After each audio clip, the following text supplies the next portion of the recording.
Welcome, everyone, to the fourth and final quarterfinal match of the 2023 Chess.com Junior Speed Chess Championship. I'm FIDE Master Mike Klein, and I'm joined by my co-host, International Master Kostya Kavutsi. Hello, Kostya. How are you doing today? Hey, Mike. How's it going? Hello, everyone. Hello, Twitch. How you doing today? Good. I know you're excited about this match, and you're playing chess later on today, so thank you for taking time out from your busy schedule. Where are you joining us from? So I'm here in sunny Las Vegas. I'm playing the National Open, which starts tonight. I'm actually in between chess events, but I got the call to do the commentary, and I love the Speed Chess Championship, Junior Speed Chess Championship. Super exciting. I love watching the kids play, so I felt like I couldn't say no. So I'm happy to be here. We love your perspective. Let's take a look at the bracket. I know you've played in some of these knockouts before, the IM, not GM, and all that kind of good stuff. But here's where we stand so far. We have 3 of the 4 quarterfinal matches in the books. You're going to see a lot of Indian flags up there. You will not see another Indian flag, though, because there are no more Indians playing in the match today. But let's see what's happened so far. So Gukesh completely overwhelmed his opponent, Ohanian. He won 8-2, 8-2, 8-2. It sounds like some sort of like a super duper tennis match score there. I called the match yesterday, the late match. Christopher Yu made a furious comeback at the end, but ran out of time and lost to Pranav. And then what did you see this morning, Kosti, in the early match? So yeah, this morning we had Raunak Sadhwani playing against Samadov, and I was tuning in. And it looked like Raunak was putting on it. He had a big lead going into the bullet, and then he won by quite a big margin. So Raunak rightfully advances to the next bracket.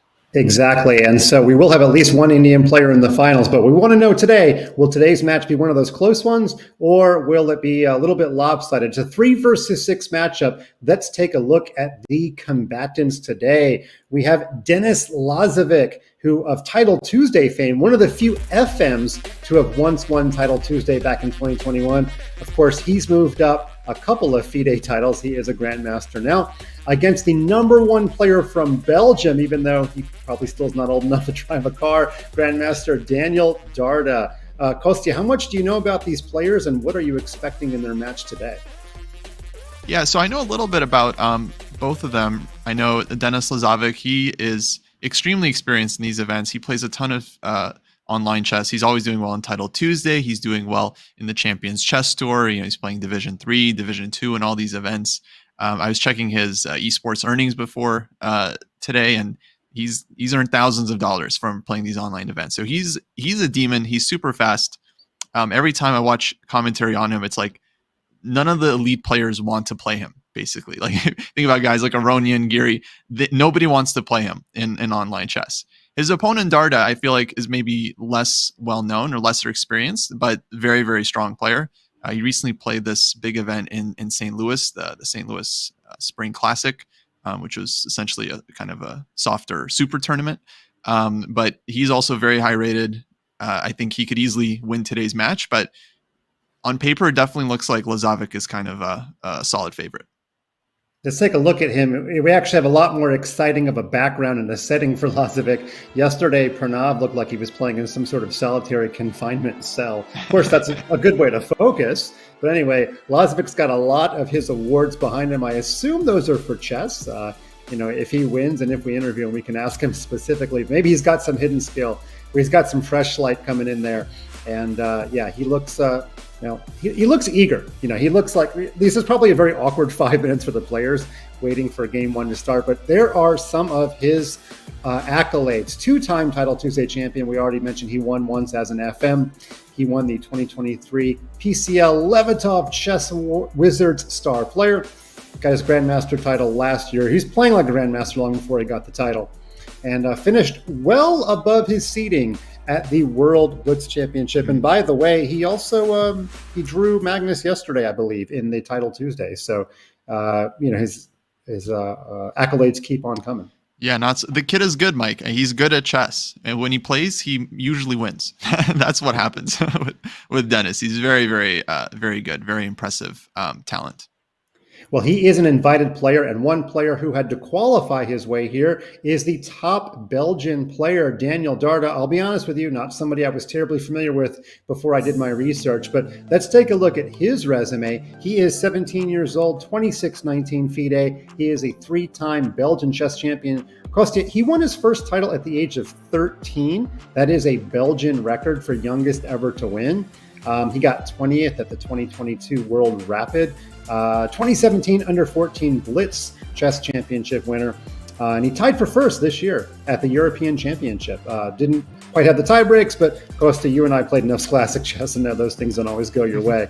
And he won the JSCC qualifier too. By the way, he has beaten Magnus in a title Tuesday using the Trumpowski. If he plays the Trumpowski today, I'll give you $1, Costa. I'll give you that $1 back because I'm also a big Trumpowski fan. That would be awesome. Yeah, Dardha also, I mean, very, very promising guy. I think of him as like the next, like the Belgian hope, youngest Belgian grandmaster ever. I mean, it's quite amazing to be so accomplished at such a young age, right? And it's very clear the next couple of years we could see him just shoot up to the absolute elite because he's extremely talented. Yeah, so cool. And I'm sure the country of Belgium is so happy to have him. Let's take a look at Smarter Chess's predictions. By the way, shout out to Smarter Chess, who was Johnny on the spot yesterday, predicting basically a coin flip and got a 1-point match called correctly. He got the wrong winner, but I mean, he knows his stuff. He knows when he's going to have very close matches. And here we see that he's predicting pretty close in the slower time controls. There's going to be 90 minutes of the 5+1 and 60 minutes of the 3+1. He's calling that pretty closely.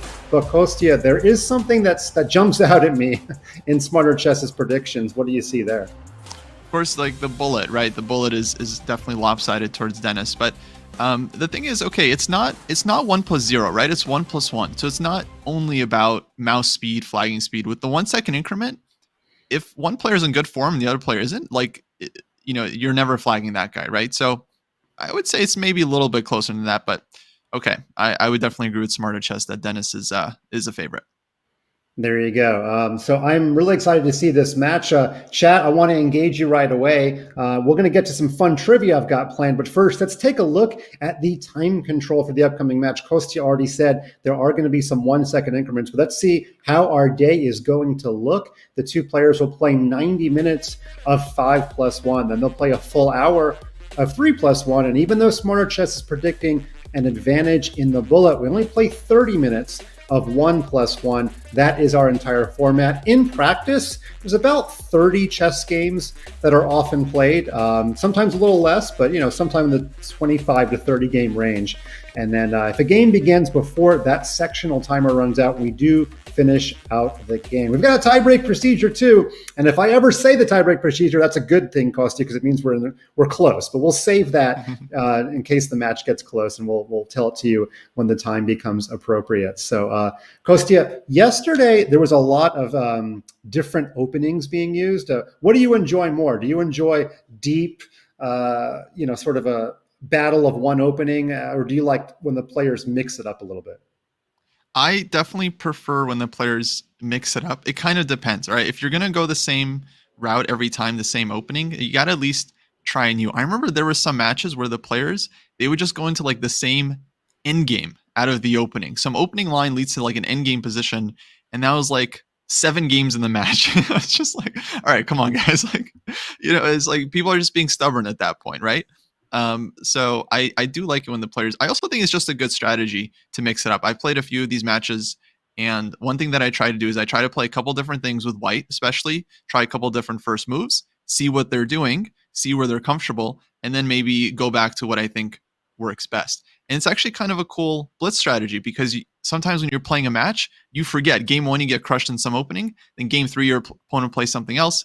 Game 5, you play something else. Now Game 7, your opponent plays that same opening, and you forgot that you got crushed, so you just repeat the same thing, and you get killed a second time. So I think it kind of makes sense to mix it up, and then you never really, your opponent can't really expect anything at any point.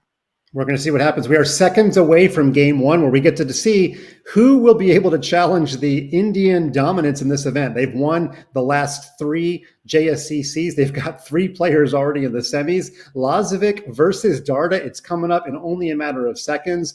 Dardha looks ready. Lazavik looks ready. And we are off and running. Denis Lazavik gets white in game one in the 2023 Chess.com Junior Speed Chess Championship, sponsored by Chess Kid, by the way. I should throw that in. They are the ones that pay my bills. And we have a queen's pawn to start out. Denis almost always plays d4 and move one, so let's get used to that. And he also plays a lot of fianchetto systems. Kostya, what do you see in this game one? So it looks like he went with a Catalan opening. Very, very solid.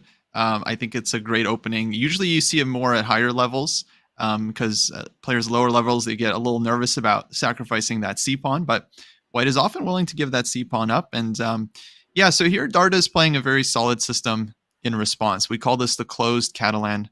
Let me start making some highlights on the board.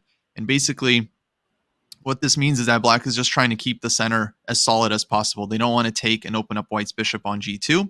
They just want to keep the pawn on d5 super stable. Black is going to put the bishop on b7 at some point, maybe play for the c5 break. Okay, he just played the move a5. This indicates maybe he wants to put the bishop on a6 and activate it this way.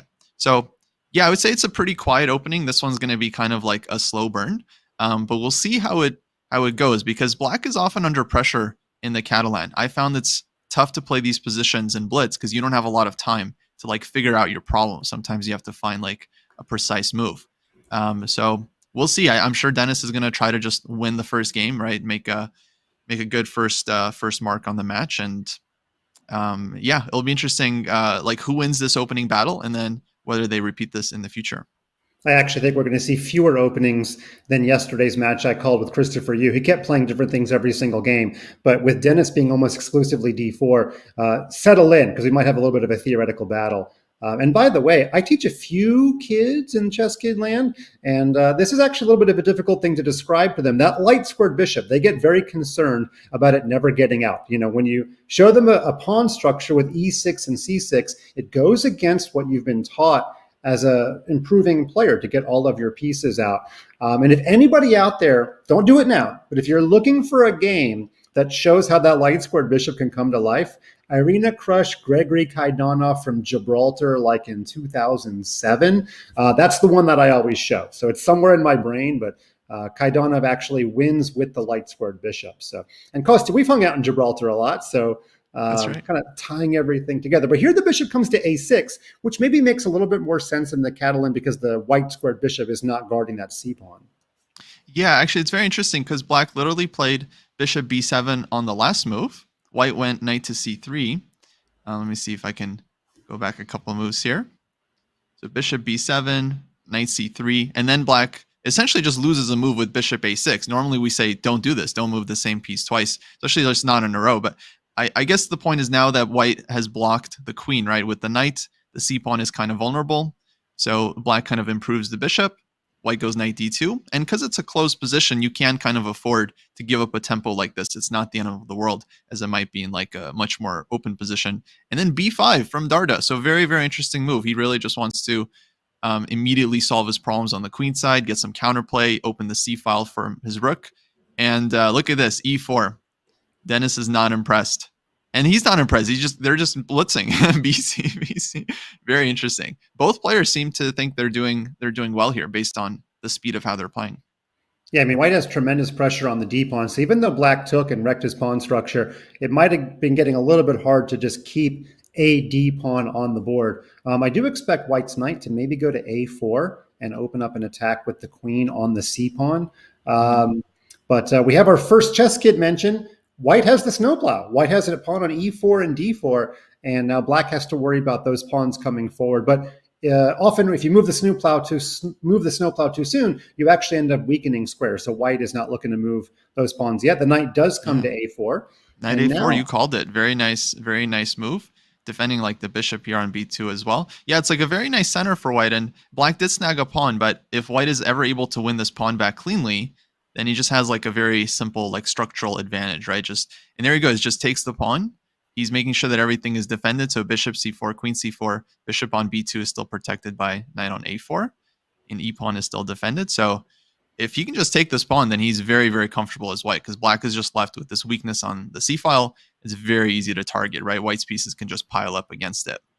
Black would love to play c5 right away, just trade it off right away. The problem is there's a rook on d1 spying the queen, and I Right. don't feel comfortable playing c5 when white takes and there's a pin. But if white's queen was just on c7 and he could play c5 right away, black would actually fix his biggest problem, as you mentioned, which is that c pawn. Yeah. So bishop b5 instead. I think you're absolutely right. If he could play c5, he would absolutely want to. But yeah, the queen needs to get off of the d file first. So queen c7. I think he's kind of implying this move. And the thing is, like, white is definitely better. But if white allows c5, black could just equalize on the spot, right? So it's very, very like delicate position here for Dennis. He has to make sure. And there he goes, knight e3. I think he's piling up on the c file. He wants maybe some rook to c1 next. And yeah, just making sure that black doesn't get rid of this weakness.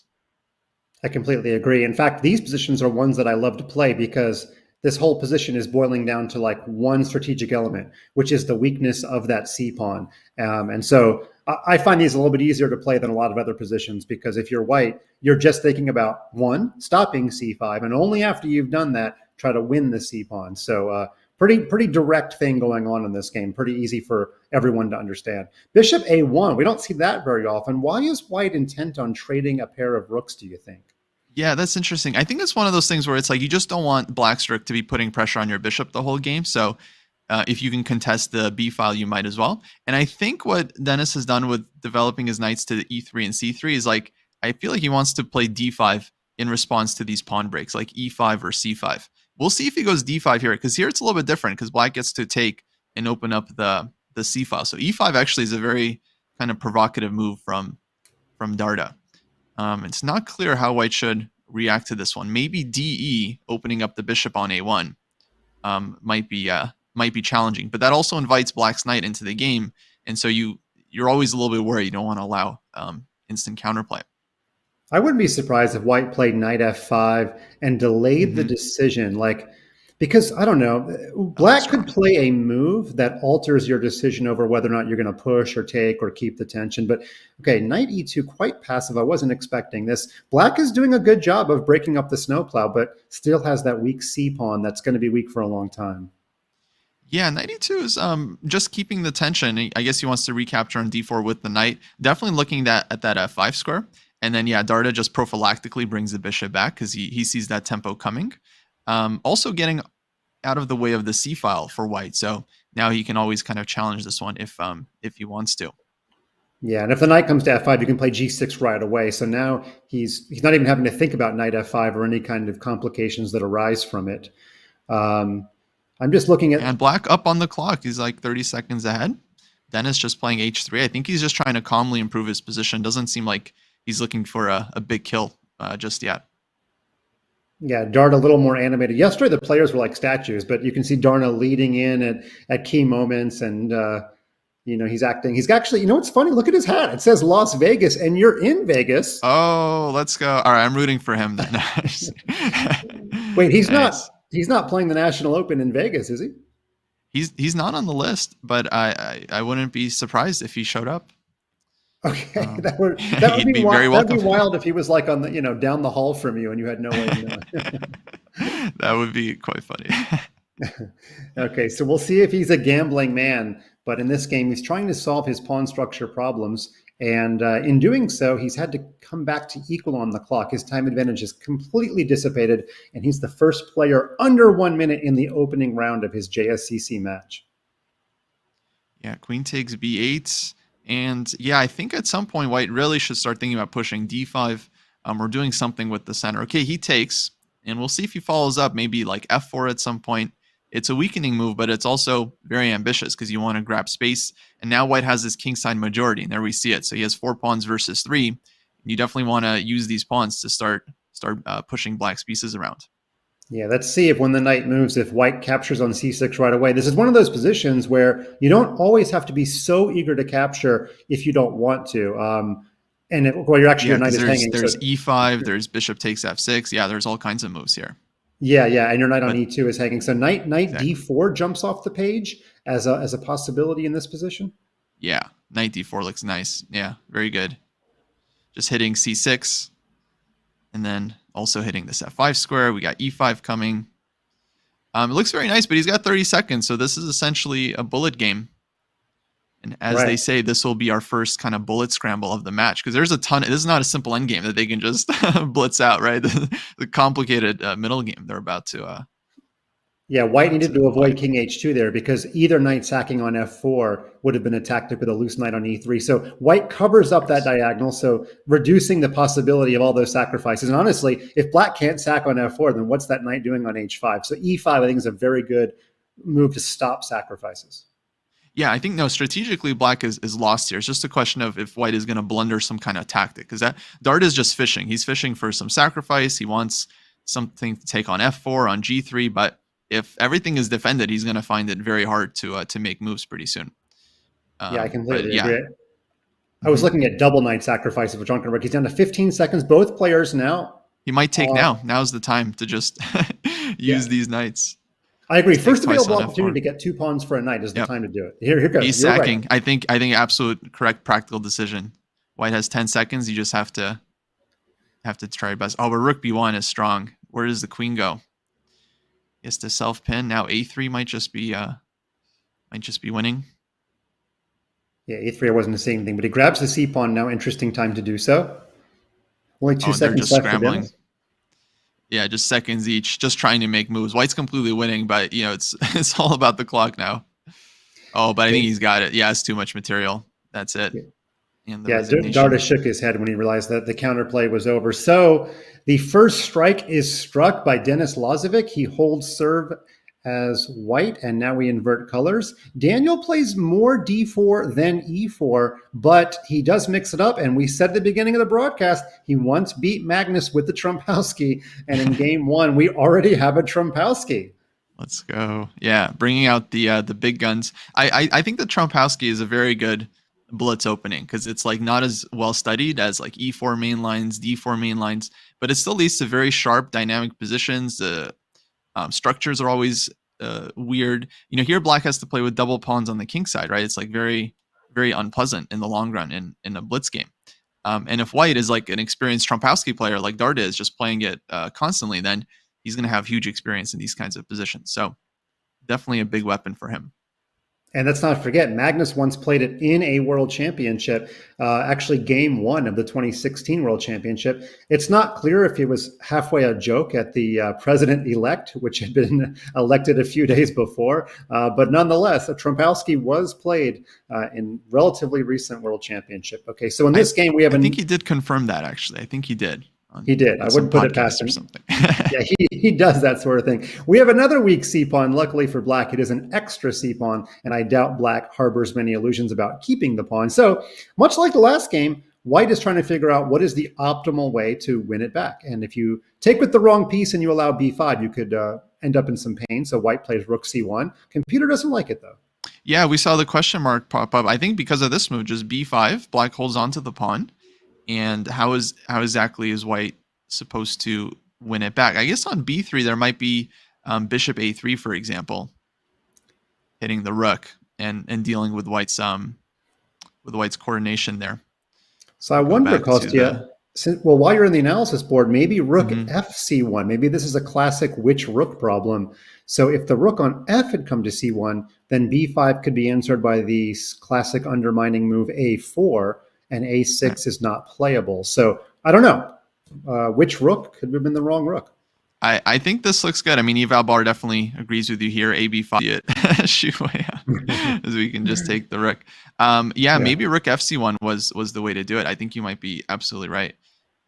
So going to the live position now. So a4, a6 played. Yeah, and this is the difference now. A takes b5 is not anything special. Knight d4, bishop b7. And that's interesting. So he's leaving the pawn on b5 hanging. Looks like he's got this tactic in mind. If White takes twice, he's got queen c6 at the end, hitting the knight and also the mate on g2. So White cannot take this pawn. Going back to the live position here. So just b3. So yeah, he's just trying to open things up on the queen side. As White is slightly ahead in development. He has this pin on the c file. Black's queen is hanging.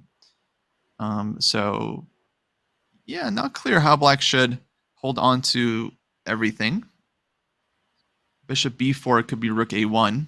Bishop a3, I mean, rook a1. board. Well, while we're trying to figure out how exactly this game unfolds, let's involve the chat a little bit. I did come with some trivia because in land, if you don't give the kids trivia, they start yelling for it. So I'm going to preempt that and say, Daniel Dard is already the top-rated Belgian player by a country mile. In fact, the number 2 Belgian player is 46 years older than Daniel Darda. But that's not my question. My question is, who are the most famous Belgian-born players of all time? I have 2 listed. You know both of their names. So the 2 most famous Belgian-born players, chat, obviously you could do the Googles, but give it a shot, please. And Kostya, I didn't know this until an hour ago. So don't feel bad if this one's a little bit of a high bar for trivia. Yeah, I can't say I know off the top of my head, but it sounds like I would recognize the names of the players. I'll give you a hint. One has a famous opening named after himself, and one is more famous for his exploits in the US, although he is Belgian born. So I see. Okay, yeah. I think chat got the opening one just based on their consistency. Somebody named a football player. I don't know. Does De Bruyne play chess? But chat already got both Edgard Colley of the Colley system fame, and also he's responsible. Yeah, and George Koltanowski, one of the first, maybe the first dean of American chess, was born in Belgium. Oh, Koltanowski. He was also a big blindfold chess guy, right? Absolutely. He used to do the Knights Tour and all kinds of things. So yeah, there's a I'm not going to say a rich chess tradition, but a burgeoning chess tradition that's being revived by Darda. So some things have clarified here on the board. And now it's back to another weak c-pawn. It's the theme of the match so far. This time white has the weak c-pawn and black has planted a knight on c3, although it might be one of those octopi that doesn't do anything. I'm not sure. No, all octopi do a lot. Yeah, I would say this knight on c3. To me, it looks very, very strong because it's supported by the pawn on b4, which is supported by the dark squared bishop, which black owns. White does not have a dark squared bishop that can kind of oppose this one. So to me, it looks like black is clearly better, but of course it's never simple. But I love this move actually from Dennis just now, f4, just undermining white's entire structure here. And making it very hard for white to kind of keep everything defended. Knight on d4 was loose, so he reinforces it here with knight f3. But now black can take on e3 and just immediately leave white with another isolated pawn and weakness.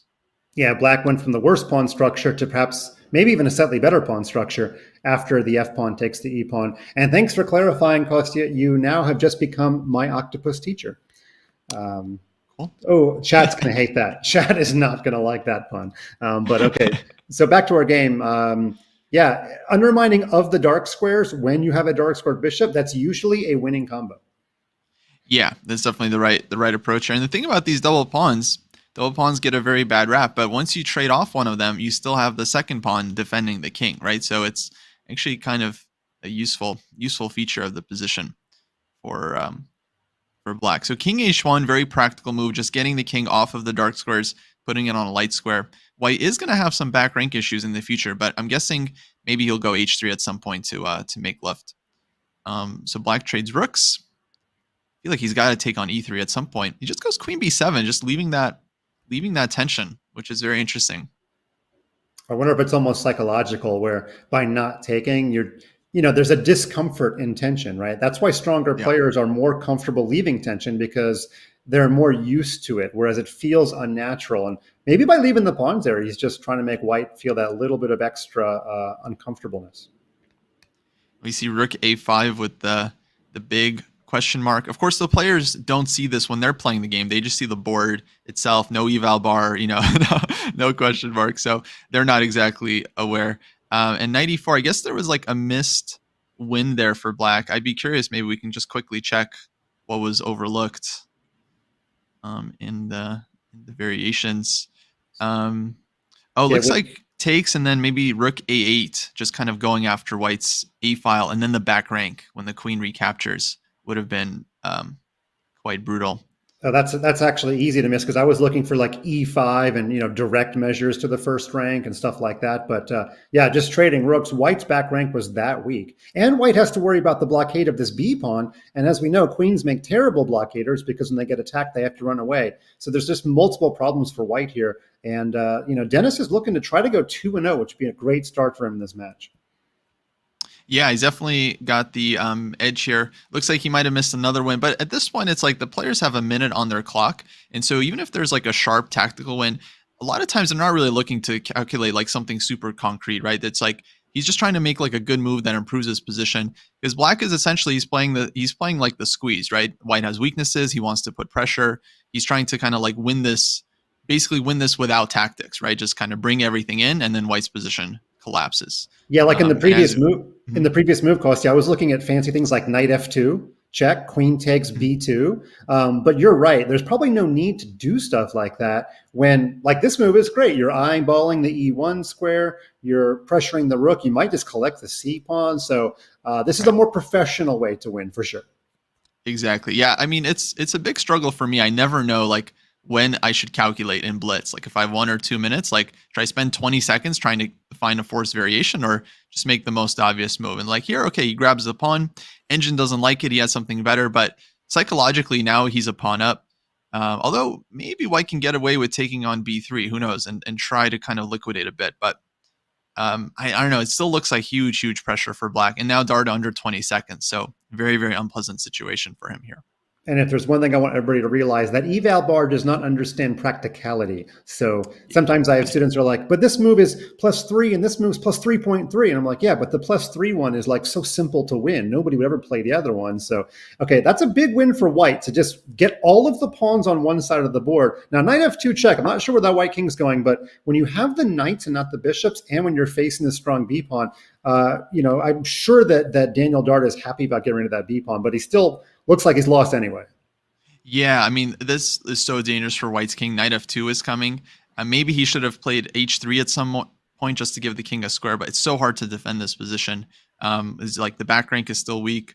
And yeah, now Dennis, he's thinking. So I think maybe he smells the eval bar here. He's like, maybe there's something going on. So knight f2 check, but where do you go? Because bishop is hanging, rook's hanging. Wow, rook d1. Rook Okay. d1 is a very interesting move. So takes. The knight on c1 is now hanging. Yes. I think, oh, what a trick. What a trick. Yeah, very counterintuitive to trade rooks. You want to keep stuff on the board so your minor pieces have something to target. But that was a nice trick, and the bishop just takes up a piece, and a 2-0 start for the 3C Denis Lazavik. Could not have asked for anything better. And actually, I would say better start to finish. Once he kept that c-pawn, White had to go through such consternation to try to win it back, and it just never got his pieces organized, essentially. That was such an interesting tactic. That was the first time I've seen, because Black was doing a discovered check, right, with the bishop and the knight. Usually it's the knight that's moving, that's like capturing the piece, right? The knight moves somewhere and then it takes something, right? Yeah. But in that case, it was actually the bishop giving the check that ends up winning the material. So it was a very funny way, the way he went rook d1 and just basically forced him. I don't think it was like totally lost there for White. I think he might have had a defense, but he had seconds on the clock, Dardha. So very hard to hold that position. Yeah, I agree. Anytime it's a pattern outside of our normal pattern recognition, it takes us a little bit longer, and I didn't see it. I was looking only at knight moves, but the bishop was the hero. So we have basically a repeat of game one, except that we find a bishop on c3 on this game, not a knight on c3. So apparently Dennis, even though he won game one, he's the one making some slight alterations here to how he wants to approach the opening. Yeah, a little bit different, but looks like, Dennis is happy with his Catalan. He's just going to keep playing this. And Dardha, I guess, has a very solid repertoire at the QGD. It's definitely too early to switch it up, start going crazy, with super sharp openings. If this is his main repertoire and this is what he plays, I think this is what he should stick with. And yeah, it's going to, so far it's 2-0. It's tough. I have some experience with this. I've had a couple matches in the SpeedChess Championship, and 3 of my matches have started 5-0 for one of the players, with me being on the losing side for 2 of them. I can tell he's very brutal. It's like you start the match, you lose the first game, you lose the second game. You feel like they were very close games. Like you had chances in both games. It's just bad luck you lost both. But then it's like, you still haven't won a game, right? So mentally, it starts to mess with you. You lose confidence. You wonder if you can even win anymore. It's amazing. Dardha's probably won thousands of games in his life, but right now he feels like he can't win a game. And I have That's some kind of the experience pressure. playing against the Catalan over and over, because for 3 straight years at the exact same tournament, I was black against Alexander Vaitkevich, who used to play the Catalan every game, and I was black every game. And so I felt like, stop it, because it's actually kind of a frustrating opening. And Lazavik actually plays basically the Catalan against the King's Indian defense too. So he loves the setup, not just the opening. He is very familiar with this, and maybe he's even read the late Alexander Vaitkevich's book on the subject. I'm not exactly sure. But also keep in mind, Kosi, you just brought up your experience in this format in one-on-one knockouts, but Lazavik has played the last 2 junior SpeedChess championships. Now, he has not advanced out of the first round. Of course, he did play Jeffrey Xiong and also Arjun Erigaisi, so that's maybe one reason why he didn't advance, but he has some familiarity, and he held his own against those players. He basically lost 15.5 to 9.5 against Jeffrey, 15.5 to 10.5 against Erigaisi, so he hung in there, but that experience is starting to pay off so far, and we have an imbalance in the pawn structure here, Kostya. Yeah, it looks like e4 was just played and de4. Engine not liking de4. To me, it looks pretty normal, and the eval bar still is more or less equal here for both sides. I guess maybe black had something better. I'm just curious what exactly the engine wanted, since we have some time. So knight takes e4 apparently was a lot stronger. Let's see why. Takes, pawn takes, and well, if queen takes, the pawn on c4 is hanging. I guess Dennis wanted some other move here, like knight d2 or something to go after the pawn. But then black is just going f5 and defending it. So I guess this is what was missed, is that black is just holding on to this pawn. And then white can't really take with the queen because black will take on c4. Now in the game, after e4, the difference is d takes e4. Here white has the move knight g5. So he's able to win back the pawn on e4. In the other line, this square was covered by the bishop. So that's why the engine like knight takes e4. Very simple nuance, but it makes sense.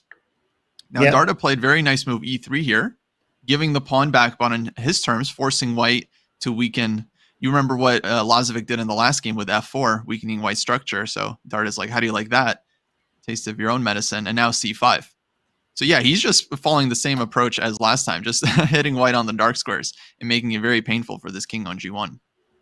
Well, at least he's getting rid of his weak c-pawn a little bit earlier than in the last game, because he had to suffer with it for quite a while in game 1. So a little bit of minor success there. He's not going to have to be, pounded and just defending one pawn for the rest of the game. But I like it. A little bit of difference here. And we've got a very active discussion in the chat about all things Belgium. So we've awakened our Wolf-Free lovers there. And keep it coming, guys. Yes. I've been to Belgium once. I stayed there for about a week. It was great. Actually, a lot of chess in Belgium, because in the bars, it's very popular to play like board games and stuff. And there are definitely a ton of chess players. So I remember going and they had like a blitz night, and yeah, big chess culture. Yeah. And of course, big tournaments have been in Leuven the last couple of years. So I'd like to get back. Very nice country, very nice people. And white is trying to figure out, do we keep the tension? Do we push? In fact, you know what one of my hardest lessons to record on Chess Kid was? It was called stay, push, or capture. It's like this position. Now, I can almost rule out capture. I don't think white's going to wreck the pawn structure in this position and allow the bishop to get to c5. But stay, push, or capture. It happens so often in a chess. Okay, I'm just going to put my head below the table here because I'm totally... Oh, no, the computer says question mark. I'm redeemed. He captured, yeah. No, actually, that's a great way to put it. For me, I'm always like, oh, do you keep the tension? Do you advance? I've never found a comfortable way to express... No, stay, push, and capture. That's genius. What could be going on in Dennis's mind, though, to play the exact move that I said not to play? Why would you wreck your pawn structure and allow the bishop to get to c5? Is there a checkmate on h7? Well, yeah, clearly he's calculated something. So on, let's say, knight c5, he was going to take on f6, and then there's queen takes or queen h7 in the end.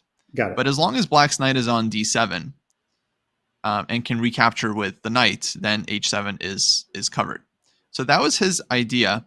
Engine didn't like DC, but notice black's next move was h6, also like a mistake. So it's just obvious that this position is just not simple for the players, right? There's tons of tactics going on. Engine sees it instantly, but hey, these guys literally have seconds on their clock. It's not so simple. We call h6 in chess kid land the no parking side, but can we put that pawn back and just see if the bishop takes on c5, was Yeah. there a direct tactic? Because the knight on d7 needs to guard the other knight, but it's also on the line of a rook on d1. Now, if white could sprinkle fairy dust and remove his own knight on d2, then there'd be some brilliancies.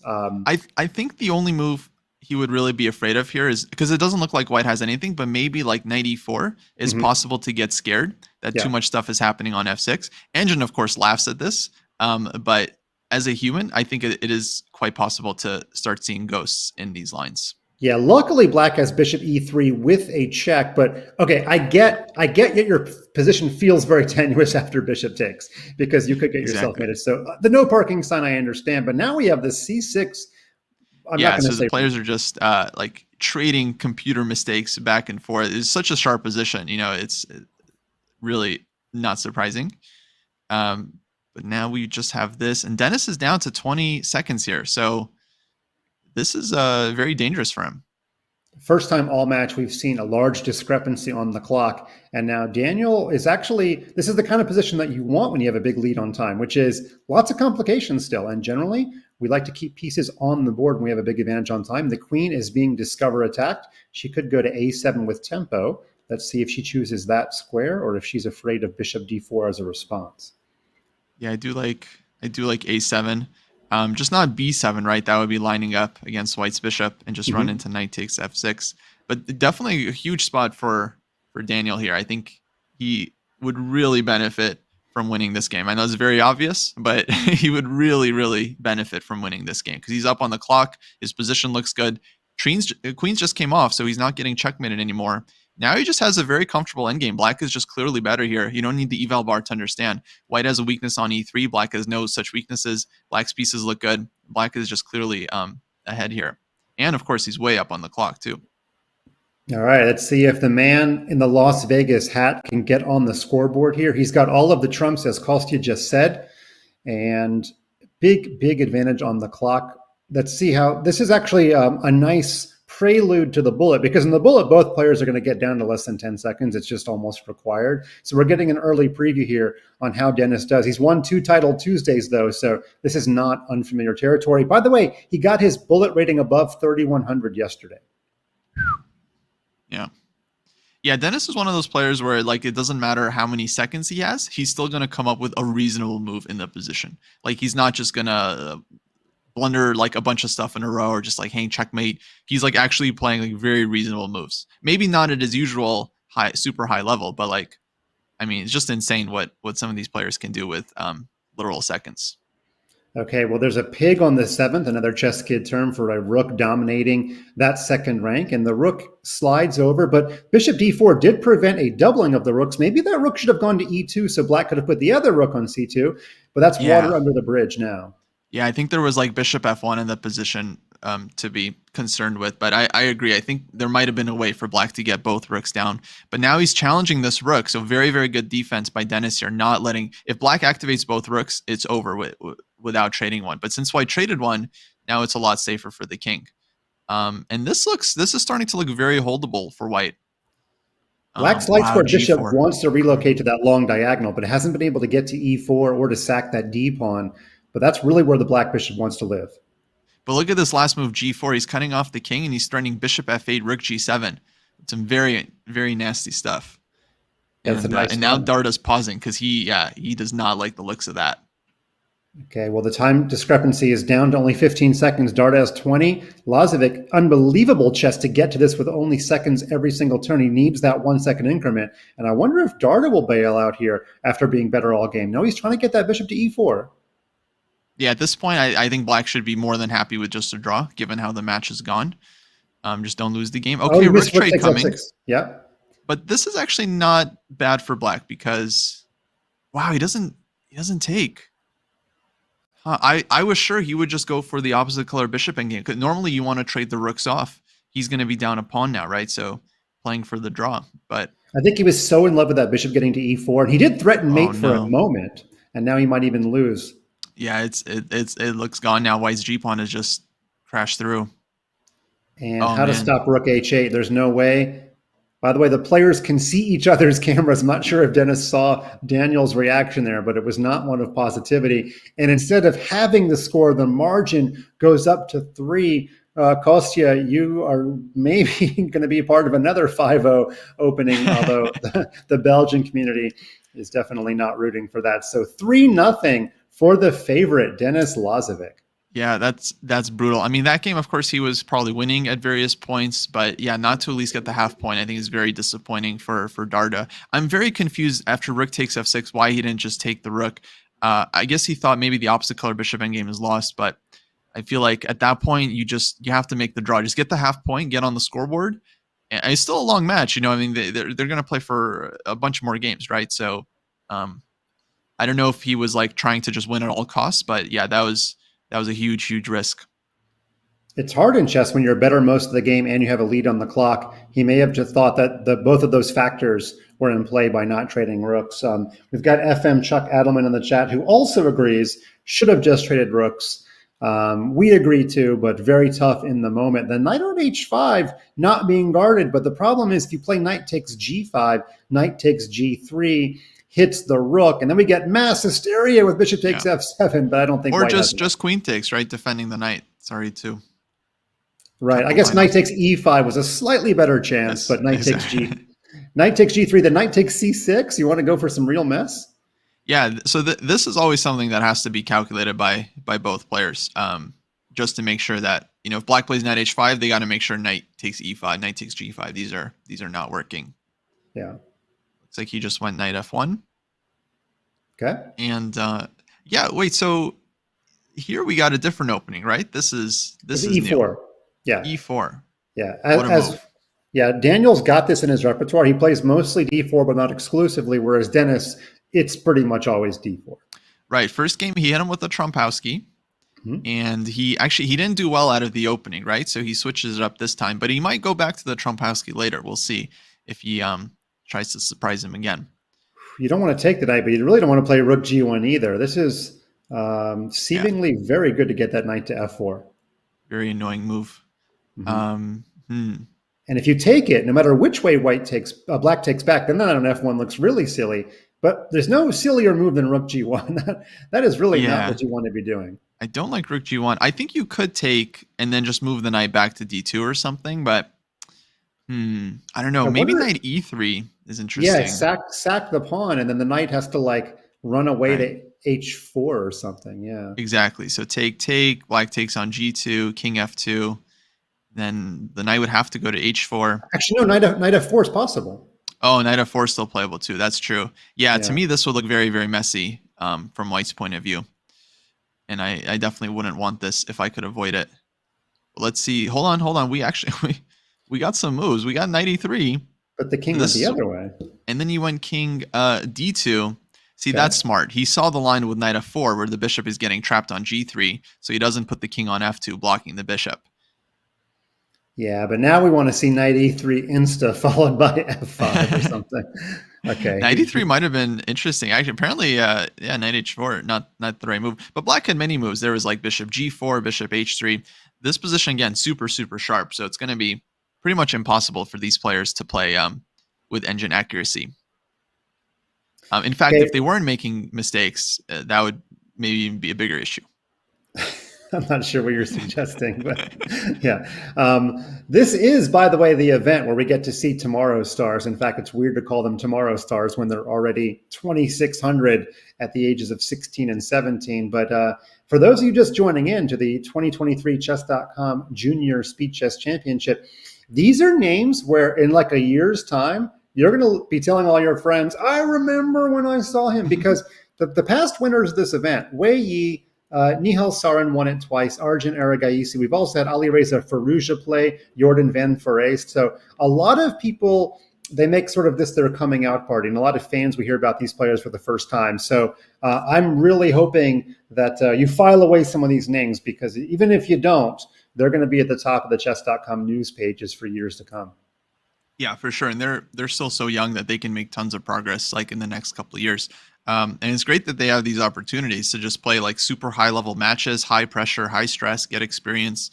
playing these high level events. I think it's partly the reason why we then see these juniors doing pretty well against like Magnus and company and like the Champions Chess Tour, like showing no fear, just taking them down the rapid blitz games. Because they play so many of these games online, they just get used to it. They get this insane experience, and they just develop to become very, very strong players. Well, we have a very creative idea here by White. White did not like any of the positions after knight f4 where he had to guard the pawn or give away one of his better minors. So he's chosen to both sack a pawn and walk his king to the middle. And we're going to see if he can recover the pawn. It's not so important of a pawn right now, but also he's got some open lines for his rooks. And importantly, the king on d2 looks relatively secure because there's no d5 pawn break for black just yet to open up this d file.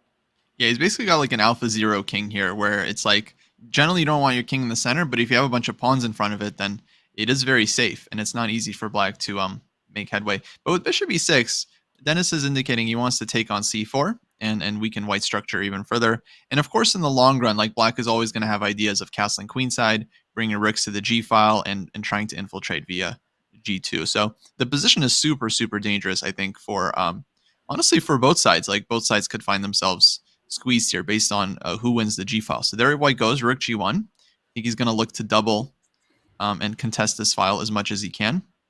King d7, the engine doesn't like that one. My instinct would be d4. Yeah, exactly. Then Dardha has the same instinct. And now it's, d5 is a big threat. So how does black supposed to deal with this one? Yeah, maybe you see if you bring your queen back, then you lose the h3 pawn with check. So could it be that you play d5 here? The rarest of rares, opening up your own king. But, Vladimir Kramnik just texted me, and he's very happy that these players are playing Kramnik chess for at least one game. That's no castling chess for those of you who aren't familiar with the term. No castling chess, exactly. Yeah, I wonder maybe black should have castled last move so that on d4, the queen could still back up to d7 and keep that pawn on h3 defended. But yeah, king d7, basically a little bit too creative, as they say. And now it gets hit right with this immediate central push. I'm not so sure this if is another chance for Dardha. Not sure if I caught what you said perfectly, but castles wasn't terribly legal. Oh, yes, good point.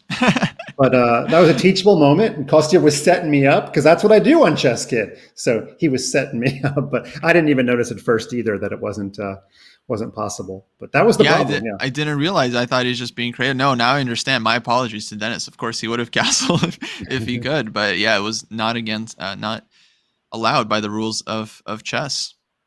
Now the king is going to walk to a7, now? I guess. Yeah, but he's allowing d5 right with the fork. So what's his move on? Oh, 95. D5 wants 95. Yeah, Ooh, tricky.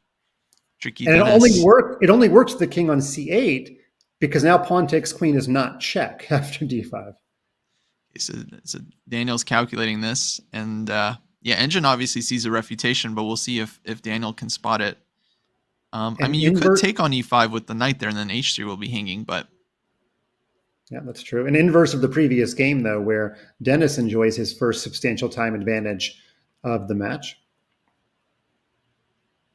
Yeah, maybe there's just a quiet move here, like rook g3 or something, defending f3, and then reinstigating the threat of d5. He's burning a lot of time here. He clearly thinks it's a critical moment. I believe he's right. I mean, black's rooks are disconnected. I mean, both kings are in the center, but white has connected rooks, which is a huge advantage. Black is essentially a rook down here. So it definitely feels like the moment where you have to find something. So king c2, yeah, that doesn't feel quite right. Very safe move, though. He's getting out of knight takes f3. I think you play queen c4 here. Even if you lose the h-pawn with check, you're threatening queen e2. You're threatening multiple knight captures with the pinned c-pawn. You're giving your opponent problems, and you're stopping the d5 idea once and for all. I mean, you don't really need to keep that h-pawn. It's going down, and your king is walking to a7 anyway, so you hardly care queen takes pawn being his check. Yeah. Shout out to Ranked in the chat. I think he got the line that maybe would have given white the big advantage. I'm just going to quickly go back to this moment because Engine was showing just essentially forced win before king to c2, and yeah, let's see.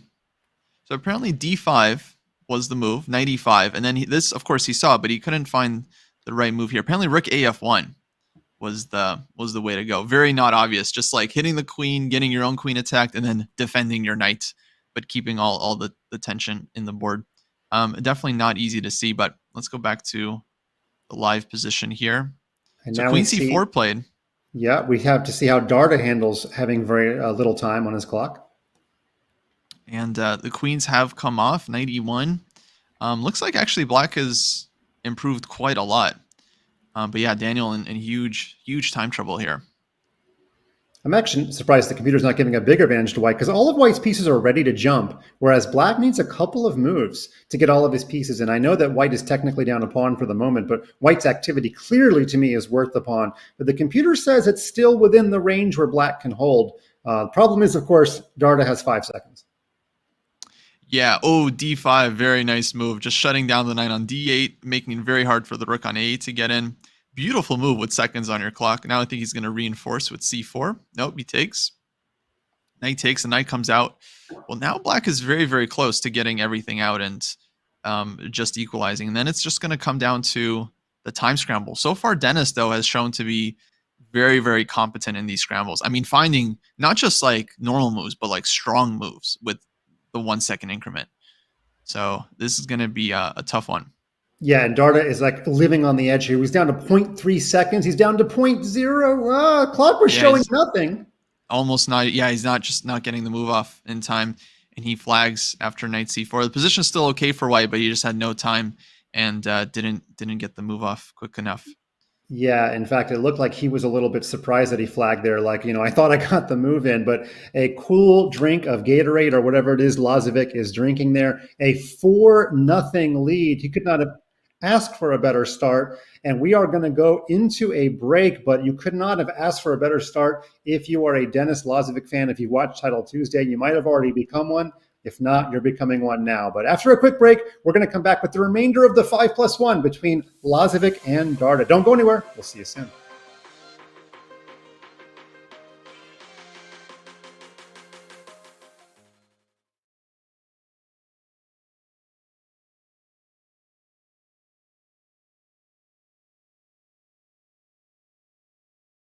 Time they're either rook c7, a7's falling. It is e4. He pushes the pawn. This is getting a little messy. Takes a knight f1.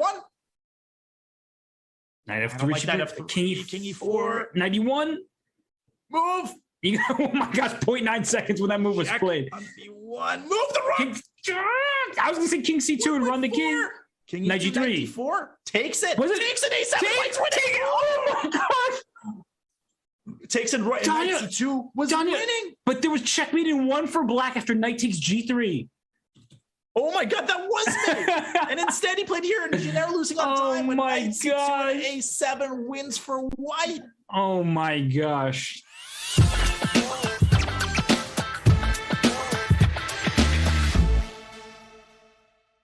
I really love watching games by top female players and studying their games from the past. And I think that's like one really cool thing that the chess community could do more of.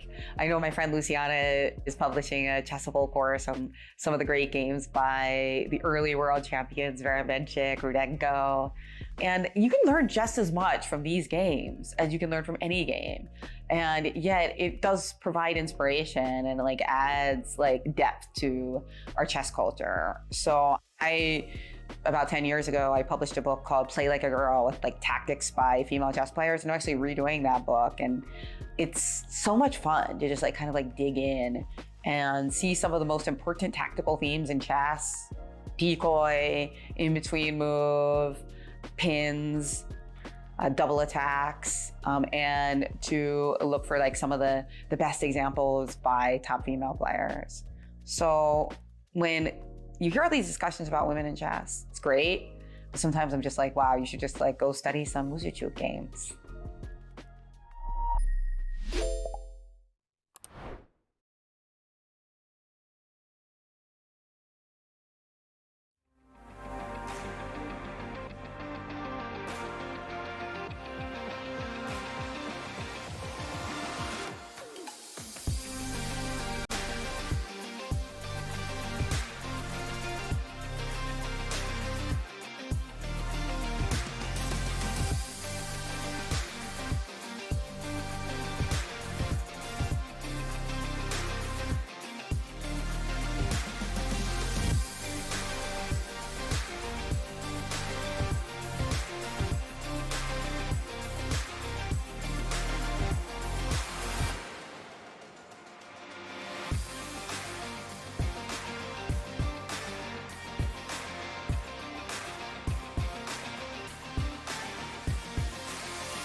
Welcome back to the fourth and final quarterfinals of the 2023 Chess.com Junior Speed Chess Championship, sponsored by Chess Kid. And we have ourselves the early makings of a blowout, but we hope it doesn't continue. We hope to get some excitement. Denis Lazavik, though, starts out with 4 wins in 4 games against the Belgian superstar Daniel Dardha.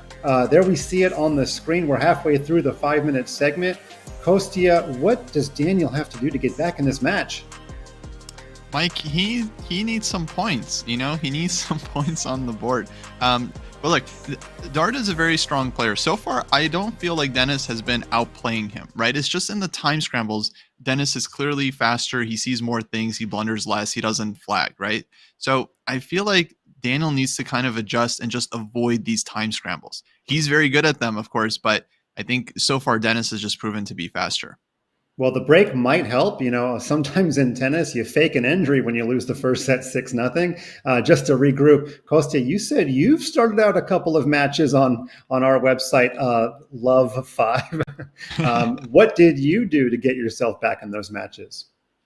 Yeah, so it's very tough. I remember I was down 0-5 against Lawrence Trent, and then down 0-5 against James Canty.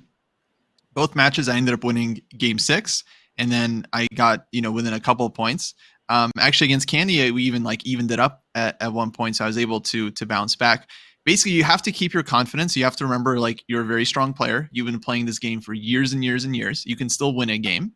And these matches are pretty streaky. So I feel like once Daniel scores, which he absolutely will, then things will kind of change. He'll realize, okay, I can beat this guy, and I think it's purely psychological at this point, right? In terms of their chess strength, the score should be closer, but it's just the streak. It's the fact that Denis started out fast and he's winning these games, and so it kind of piles on, right? So it's hard. It gets harder and harder to win a game, but of course, at some point, I think it'll happen. Game 5 is underway, and no surprise at all, Lazavik is back to d4. He's going to play g3, almost up. I got that one right. And also, Smarter Chess has upped the prediction percentage. Lazavik starting out 71%. Now, after 4 wins, up to 87%. That's like winning 7 out of 8 matches. If my elementary school math teacher is watching, can you bump up my grade? But this is different. This is not that triangle pawn formation. For the first time, Daniel has fianchettoed his own queen's bishop and is looking for a wholly different type of position. Yeah, he's played the Queen's Indian here, which is also very solid. But I think this is definitely a smart choice to switch it up because the Catalan's not working. If you lose twice in the same opening, it's like you just have to admit it's not working for you. You have to try something new, and not make it easy for Denis, who can just keep playing his usual stuff.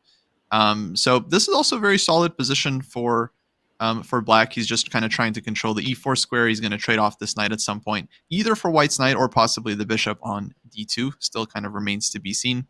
And the point of the bishop on b7, of course, just kind of neutralize the bishop on g2 in the long run. But still, White has a little bit more space. So officially, White is a bit better here. But yeah, we'll see how this one takes off. Maybe he got some coaching during the break. His dad is one of his coaches. His dad's an FM, and we do not have an on-site reporter in Brussels or Bruges or Ghent or Antwerp. I'm now officially out of Belgian cities. Wherever he is, he might have somebody in that house helping him. By the way, his grandfather's also a chess player, and he's been coached a little bit by Ivan Sokolov, one of the best in the business. So who knows? Maybe he's got somebody important on speed dial that he was able to consult during our short break. I would hope so. I think for these matches, you get very short breaks, like 3-4 minutes. I would imagine these players have like a second or something that they can talk to in between the break. Someone that's like analyzing the games and telling them, don't play this move in the Catalan, do this, try this instead. Because it's very hard to do that work yourself in like the 2-3 minutes. So it's very useful to have someone helping you that can give you a tip during the break, of course. I was wondering if Black was putting his queen on b7 there and forming a battery. But in any case, White decides to fianchetto his own knight, trade off a white squared bishops. And this has been probably one of the most stable positions we've had so far, because in all the other positions, there's been a lot of tension in the center with pawns. But for the first time, we're going to have maybe a little bit of a slower buildup than the first 4 games.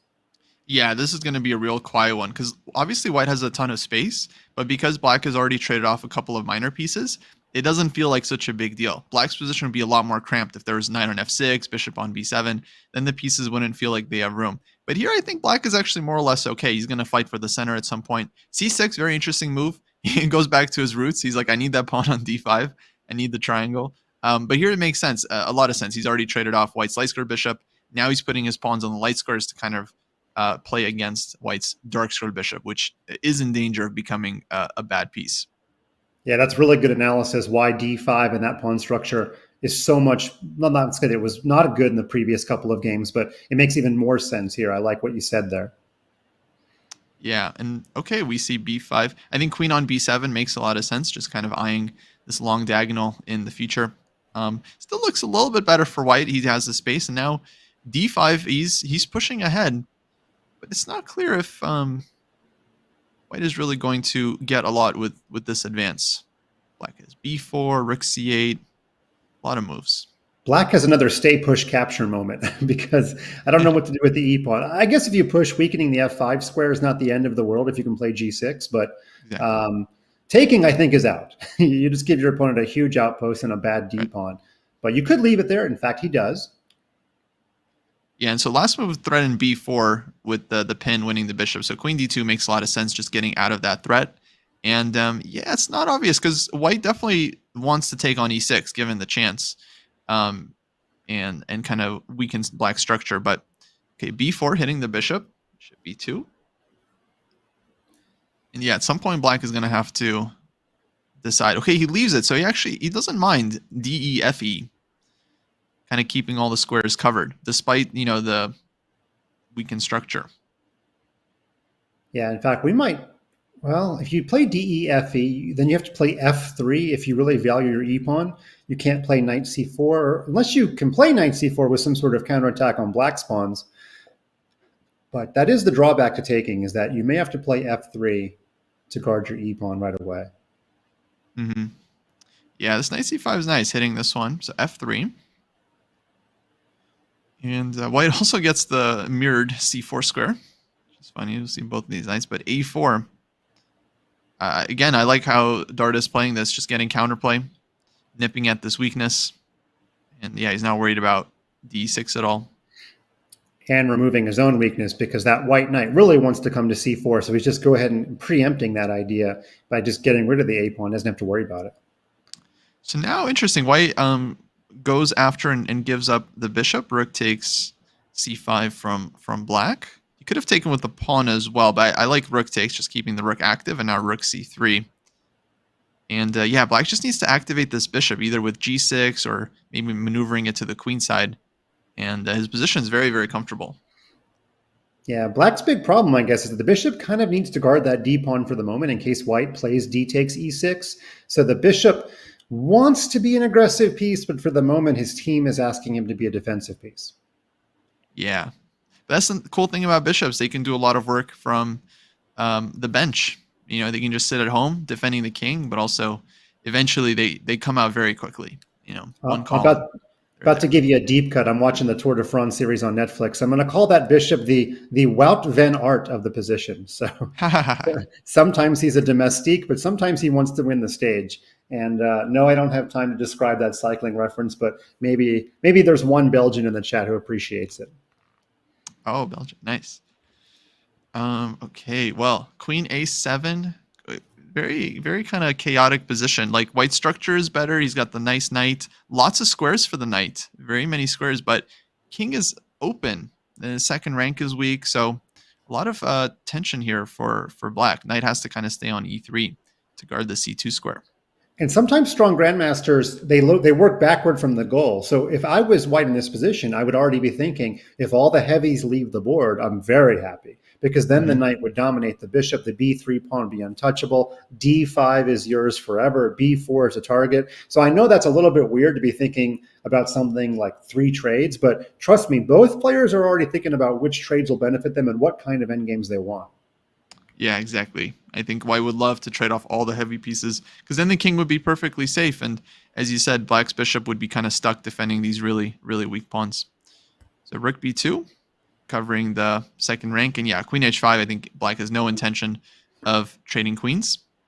Compy doesn't like queen h5. to me, it looks like very kind of normal active move. Queen e2. Then it's just kind of reinforcing. Okay, Dardha back to having an advantage on the clock a little bit here, but Lazavik feels like probably a minute 23 is a dream because his last time around as white, he had to play with just seconds on his clock. Still got the job done, but this is much more comfortable for him. Yeah, and that's really brutal when your opponent wins a game where they were just way down on time and losing. It's just like, oh my God, nothing can go right. Rook e3, by the way, was the petit combination, but white has solved that with knight to d5, and there's no more rook c2. White was wanting to get the knight to d5 for a while, but did not want to get a pin on the second rank. Yeah, finally he covers the second rank, so his knight can come in. And looks like white is starting to kind of take over a little bit. Black does offer a single rook trade, but maybe we'll see rook c2, just trying to get more heavy pieces off the board. It's definitely white's main idea in the position. Yeah, just trying to trade the heavies off. And Black would like to play rook b1, but trust me, he's worried about rook c8. And even if he wins the pawn, is something bad going to happen to his own king? So Black says, okay, you can have my 8th rank. I will take your pawn. And white decides the pawn's more important. Right, so he saw there. I guess there's no follow-up. I agree with you. It was very, it looked dangerous for a sec. But now queen a1. Yeah, it's definitely a 3-result game here because white's king is not going to be safe. So maybe we'll see it run out on h3, g4 at some point. The funny thing is, if white sold out and put his rook on c8 and allowed his b-pawn to get captured and threw his queen up on somewhere like a6, the black queen is better on e5 because if there's a check and the king tries to run to h3, Black would like his queen to be back where she was. Here, the king could hide on h3 in certain variations. So maybe that's why the computer doesn't like this quite as much for Black. Just a guess. But Dennis is spending a lot of time because, I mean, he understands the danger. One wrong move and you just get mated. And we could see rook g1 and then queen back to e5 once white's king is on h3, which could be dangerous. Actually, might see that right now. Yep, there we go. Yeah, white was threatening 97. Yep, mate in 1 threat for Black, and although also stopping the mate in 2. Yeah. What a move. How much can you ask for? Okay, g4, and now I think maybe h5, just start ripping open that king. Looking very scary for white. Rook h1 can be stopped pretty easily by a queen guarding the h-pawn, so your move looks like it has a little bit more teeth. Yeah, and then on gh, of course, you would have, well, you have mate in 1, but you can also win the rook with the check. Mm-hmm. Okay, mate in 1, maybe a little better. Yeah, that's the thing. In the old days, we would have been happy with either one, but Puzzle Rush mandates would play the mate in 1 now. Our brain's been rewired. Okay, so h5 played, queen e3, and now Black can take on g4, start opening things up.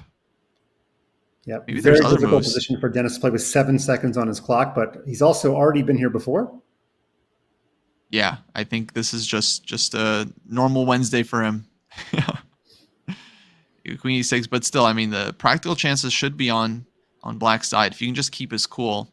This king is so weak. Maybe rook b1 now, just go after the b-pawn. Or queen g5, threatening knight e7, but you might win the bishop on f8 and still get your king mated, so it's not so easy for white to play this. True. It's just a total scramble now.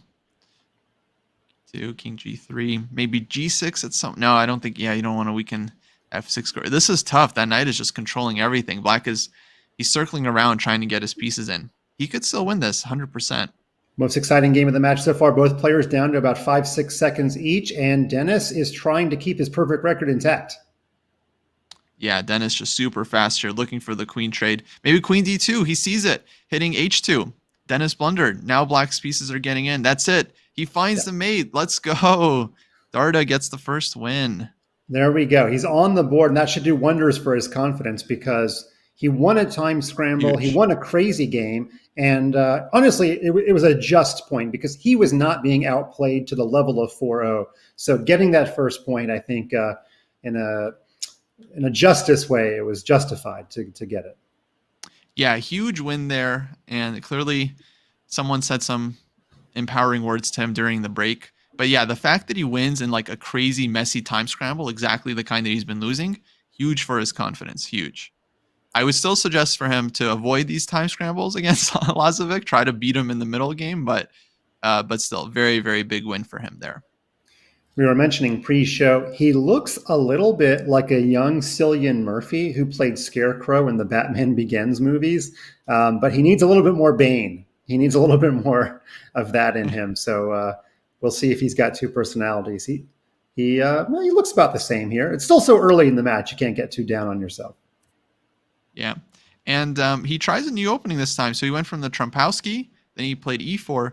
And then this time, I'm just going to quickly go back. So we'll have a lot of time to look at this one. This time he starts knight f3, d5, and e3. This is the so-called e3 poison repertoire. I'm a big fan of this one personally myself. The point is that you kind of start with a very flexible move order, but eventually you're trying to go c4, b3, and even d4 and kind of get like a normal d4 structure, but you're playing a bit with the move order and you're not making it so easy for black to figure out what to do. So they end up getting a pretty thematic position, I would say, where black ends up with eventually black is going to have this isolated queen pawn on d5, but after the moves rook c1, black takes on d4, looks like we end up getting slightly different structure. A bunch of trades happened. Rook d8, rook d1. I think this is a pretty theoretical endgame. King f1, king f8, h4. And yeah, officially, like, white's supposed to be a little bit better here, but so many pieces have come off. Clearly, it's very, very solid for black. Maybe the players just wanted to slow it down a little bit after that previous game. They just wanted to, not have to engage in such high-pressure tactics. But I do like this move h4, putting all of his pawns on dark squares so they cannot be targeted anymore by black's bishop. It's one of those little subtle things, but white is close to getting most of his key pawns to dark squares. Yeah, it feels like actually black is kind of all right, though, just because he was putting pressure on the d pawn, and as a result, white had to take on c8 and give up the c file. So it feels like black is definitely going to have enough counterplay with the rook coming in. That said, still very kind of double-edged endgame here. Could easily turn south for either player. Maybe a4. I was going to say d5 is a very committal move, getting that pawn to a light square. I would have preferred to keep some flexibility in the position and keep it on a dark square. But okay, he immediately puts it on a dark square, but now it's even more do or die because it could get surrounded by black's pieces. Yeah, the farther it's advanced, the stronger it is potentially, but also the weaker. That's interesting that he doesn't give black any chances to blockade this one. But now, okay, the pawn is stopped on d7. So here we see rook c2. Yeah, I was thinking a4 bishop c4 is kind of a nice construction, but yeah, and then you're fixing a lot of stuff on the light squares, so of course you're always kind of nervous about that.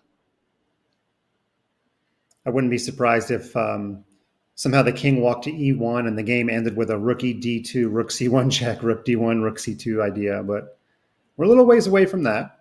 But the big question is the d6 pawn strong or is it weak? And it's the ultimate equivocation, Mm-hmm. I'll tell you after the game, because if it promotes, then I have my answer. If it gets captured, I'll also have my answer. Very, very hard to say right now. No, it looks 50-50. And I mean, if someone wins this game, it's going to be because the other side essentially made a serious mistake. So right now it looks balanced. Like if black just holds the bishop on d7, doesn't try to win the game, seems like should be okay. Rook is active enough. But yeah, if black starts moving the bishop around, trying to play for a win himself, then anything can happen. We saw it pop up on the screen there, but what is Daniel rewarded for his first win? Only 4 percentage points in Smarter Chess's prediction there. He went from 87 to 83%, but he was Johnny on the spot yesterday. His prediction was so close in the Christopher Yu versus Pranav match. And Nate Silver is leaving 538 at the end of the month, so Smarter Chess, send your resume to ABC, and I think they own 538. Maybe you can take Nate Silver's job because you've been more accurate than Nate. No, don't do that. We need you, Smarter Chess. Mike, what do you do? No, don't don't do that. Okay, in that case, Nate Silver, come work for us. Okay, that's what I meant to say. All right, so bishop c4, and yeah, I don't know. I mean, personally, I think I would choose white here if I had to pick a side, just because it feels a little bit more active, and maybe you can get the king in somehow. So yeah, should still be very holdable for. Oh, he takes on a4. Okay, big tactics in the position. Because now he shifted the king. This wasn't possible with the king on f8 because white would have recaptured and pushed the pawn forward. But now he has bishop takes f7 to snag a pawn. but he's thinking about it. So if you take on f7, then the bishops will probably leave the board, but then you're going to lose your d pawn, but you'll probably recover the b or the e pawn, but you won't be winning, I don't think. You won't have any, you'll harbor no illusions of winning if you do all that. Yeah, at this point, I feel like white has to kind of liquidate, because he might just end up down a pawn if he's not careful here. Bishop f7 feels like the way to go. Just go for the rook endgame, equal material. And yeah, you do give up. He might play d7 instead of taking the bishop. Okay, I thought he might play d7 there. Oh, that's true. That was interesting. That was definitely an interesting move. Definitely possible. Because Black here would you have to get your give rook the to bishop. the 7th rank. Yeah. But it feels like white should have enough here, like rook d4. So yeah, this d pawn now is definitely not going anywhere. Black is just going to stop that one and pick it up at will. But yeah, the question is whether white can get a pawn in return. So looking very drawish now, of course, in this rook endgame. Might see our first draw of the match. It would be, yeah. But if you'd played d7 right away, you'd at least have the active rook. Whereas here, I'm not sure white's going to get the active rook necessarily. But okay, I don't think white's in too much danger either. So yeah, I might just be quibbling about nothing. I think it should still be pretty equal. At least eval bar didn't say there was anything special in the position for white. So I'm just going to take its word and assume it was kind of equal throughout. But yeah, now rook d4. And I think maybe he's thinking about e3. But then white takes, and you still have to win back the d pawn. So that's not so obvious, but maybe he's considering it.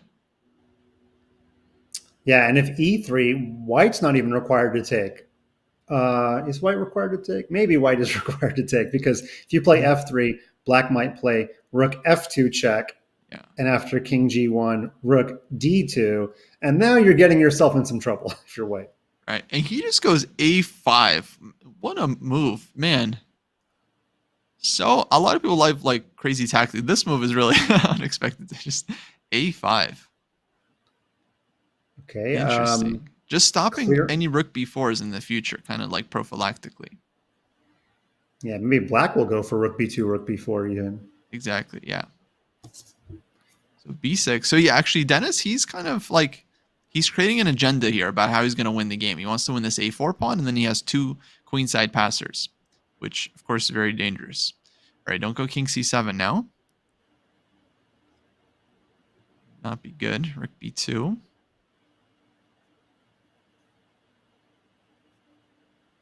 It's a little uncomfortable for white. I feel like he should have taken this e pawn while he still had the chance. Oh, but now he's latching onto this b pawn. I see. So at any moment, if black goes rook b4 and takes on a4, he'll get to take on b6 and avoid black having the 2 passers on the queen side.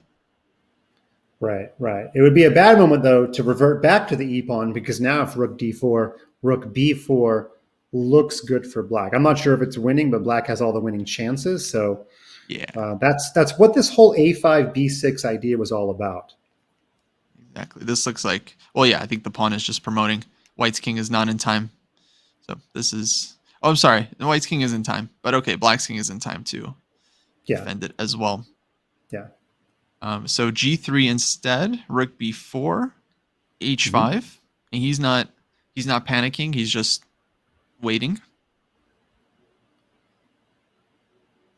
Okay, so white's idea is probably to play h6, and then if black takes, the rook takes back, and then we get a crazy pawn race. Although I don't know, black's pawns may be faster, but if you play h6 and black plays g6.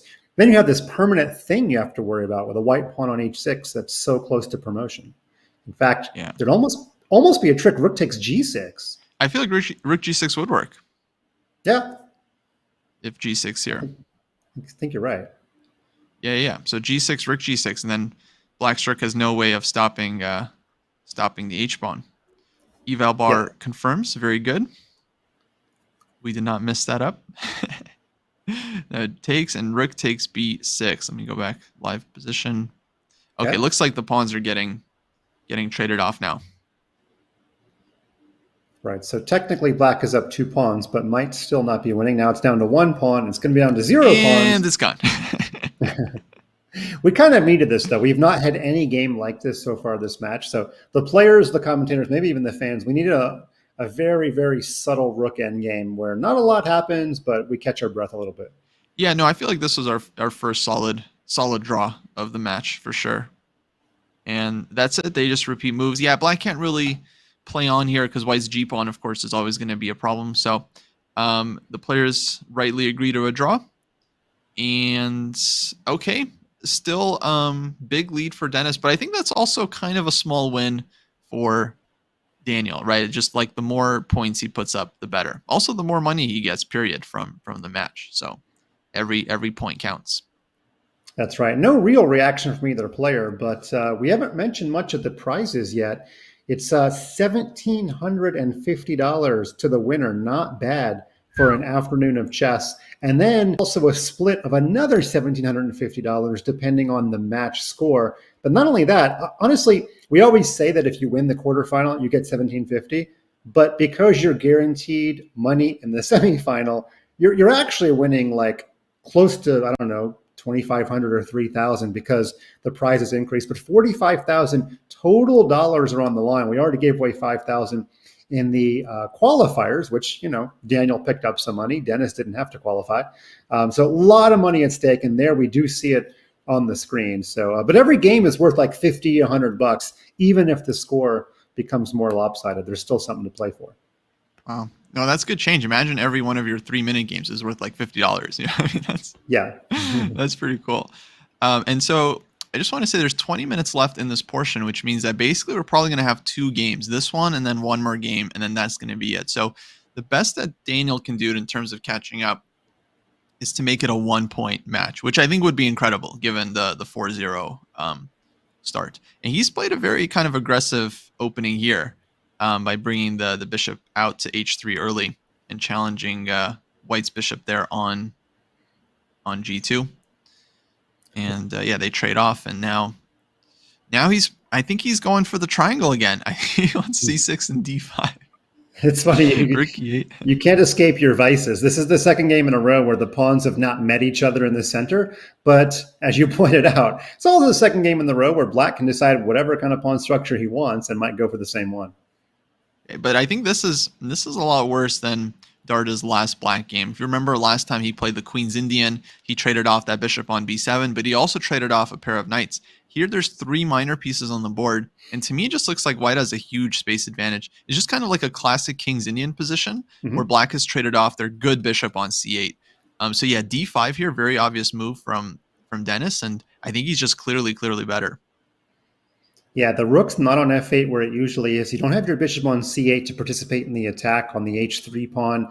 So it is becoming quite classic here. White is going for c5. He's a little late to the party, but without that light squared bishop, we see another deficiency in black's position, which is that nothing is guarding e6. And you're actually getting close to already having to sack for the knight with a rook, unless you remaneuver your f6 knight through d7, back to f8. That feels very slow and out of bounds from what you normally want to do as black.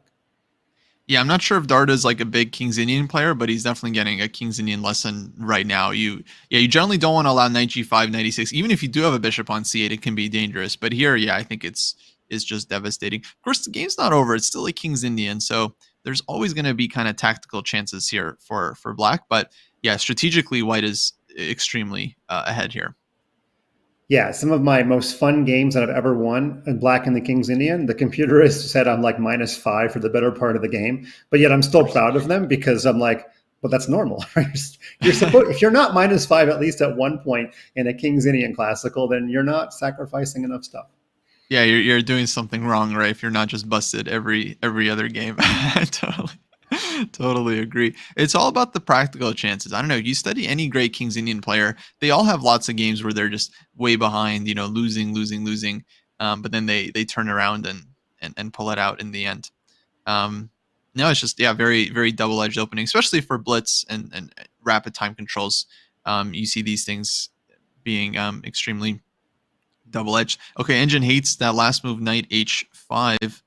I don't see like a super obvious refutation here, but maybe white can just open up the king side with like ef5 and then go queen e2 or something, just going after black's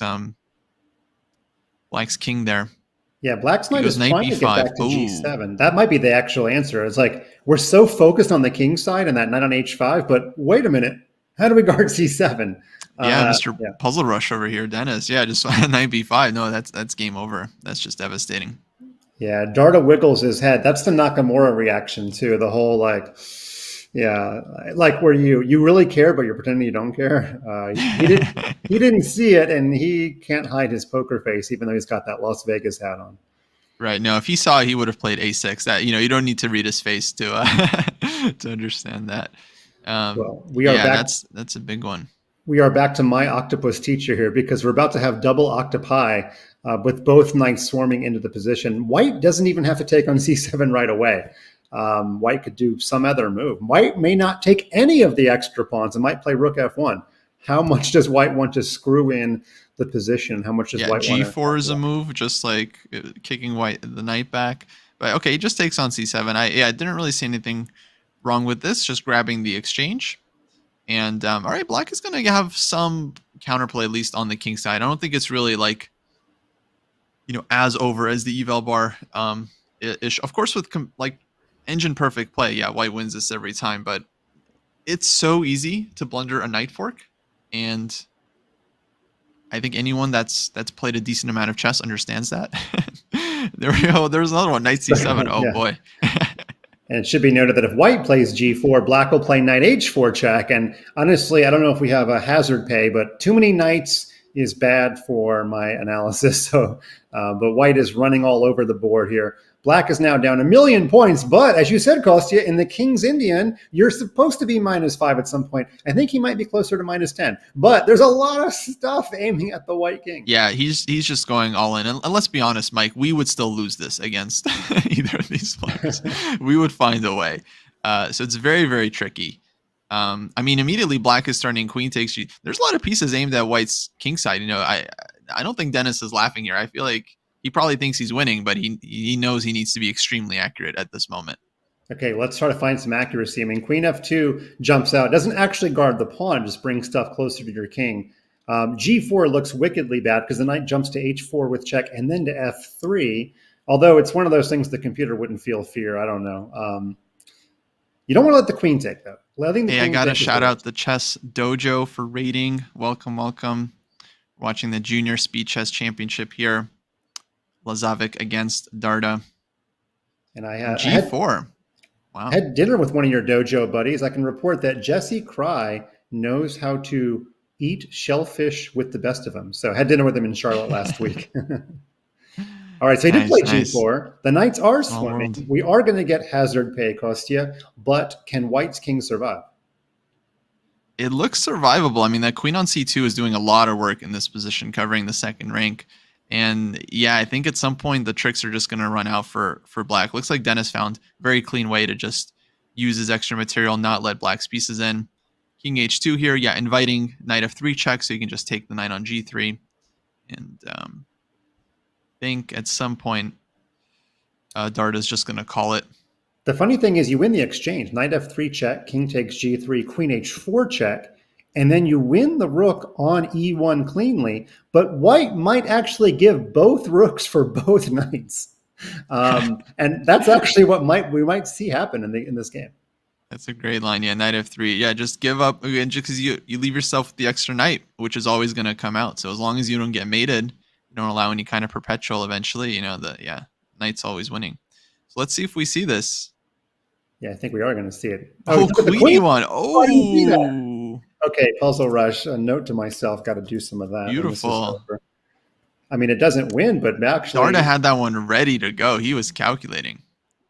It's nice. Come on. He's got to have a wry smile. Come on. Belgians can't be that stoic. Smile a little bit after queen takes e1.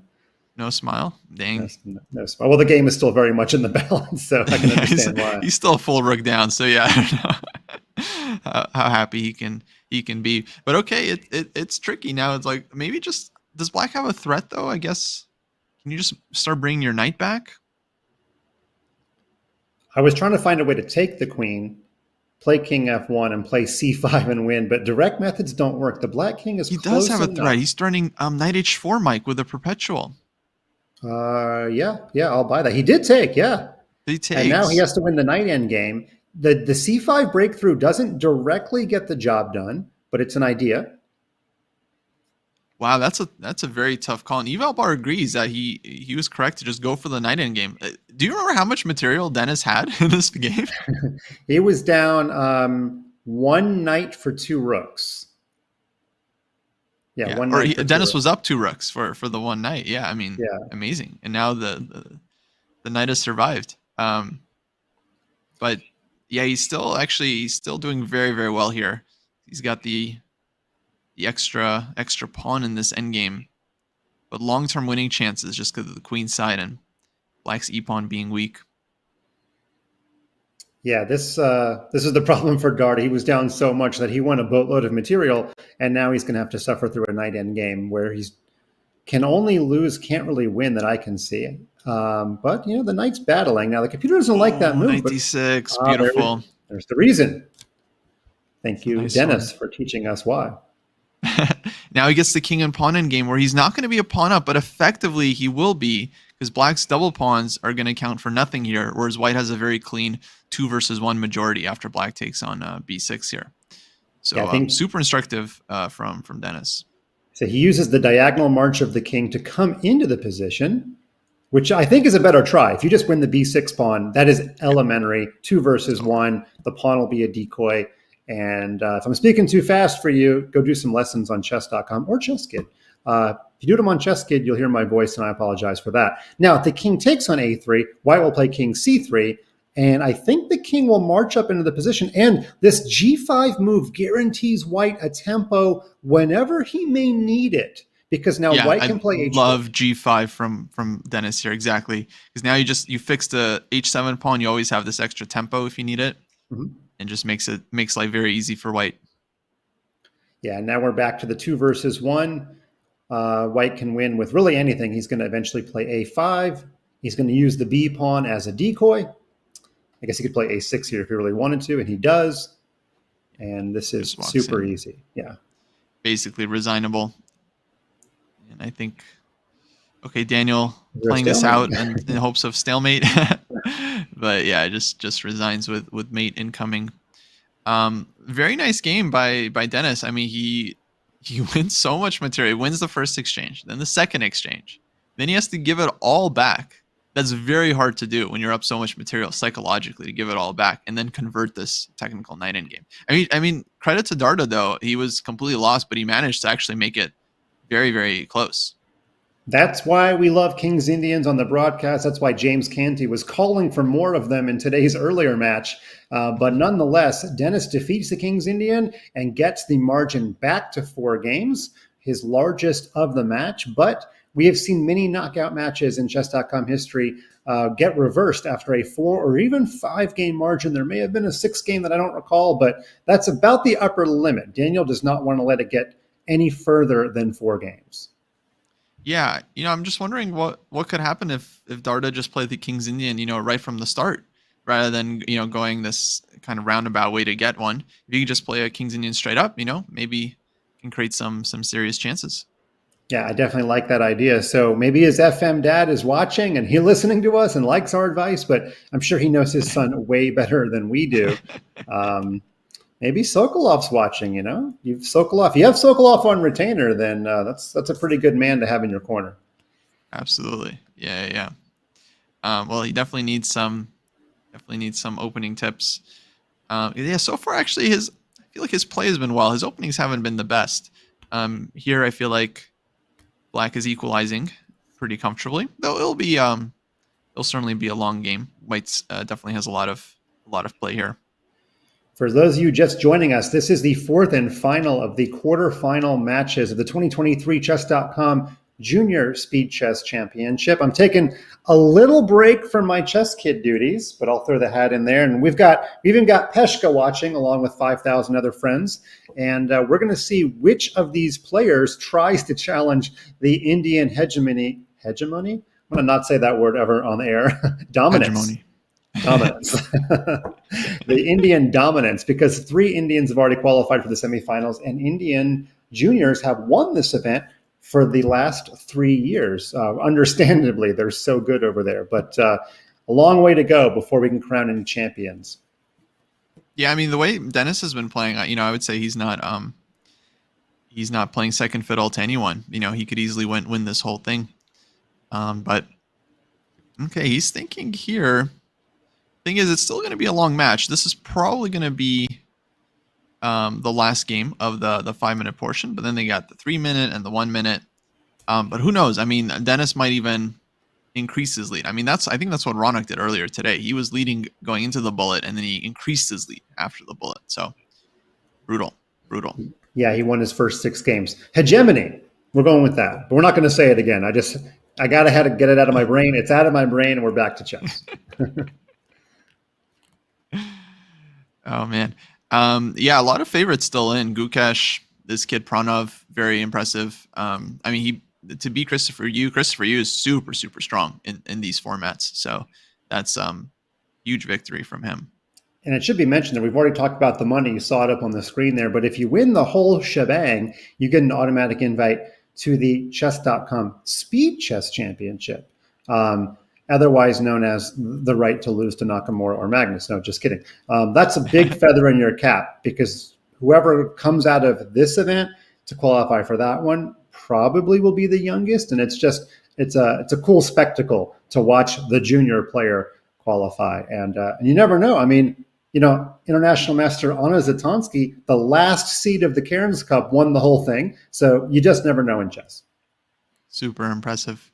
But yeah, I feel like the winner of this match is probably going to be strong enough to just get a deserved spot in the overall Speed Chess Championship anyway. I mean, Nihal, he's one of like the greatest players, speed players in the world. Gukesh, super strong. Dennis. So, any of these players are. I know Nihal, he's not still in, but the likes of are super, super good. Yeah, we changed the age limit, so I think Nihal aged out of the event. But you see some tactics coming here. Rook d6, and that's called the rover, rook up and over. I think black wants to sack on h3, sack on e5, and then slide the rook over to g6 and do some damage. And in some capacity, black was going for something like that. Yeah, clearly white's under pressure on the king side. Dardha's trying to trade off some pieces, but yeah, it could run into danger here very, very soon. I wonder on takes on g4 how he's going to recapture. Okay, hg. Now maybe h5 somewhere, opening up the h file. Rook h6. Can you very, go? Very unpleasant. It's not going to work. I want to go nuts and take on e5 and play rook g6, but I just don't think it's going to work. Yeah. Okay, f6. So he kicks the knight. And I would assume knight c4 is coming to, tempo the rook.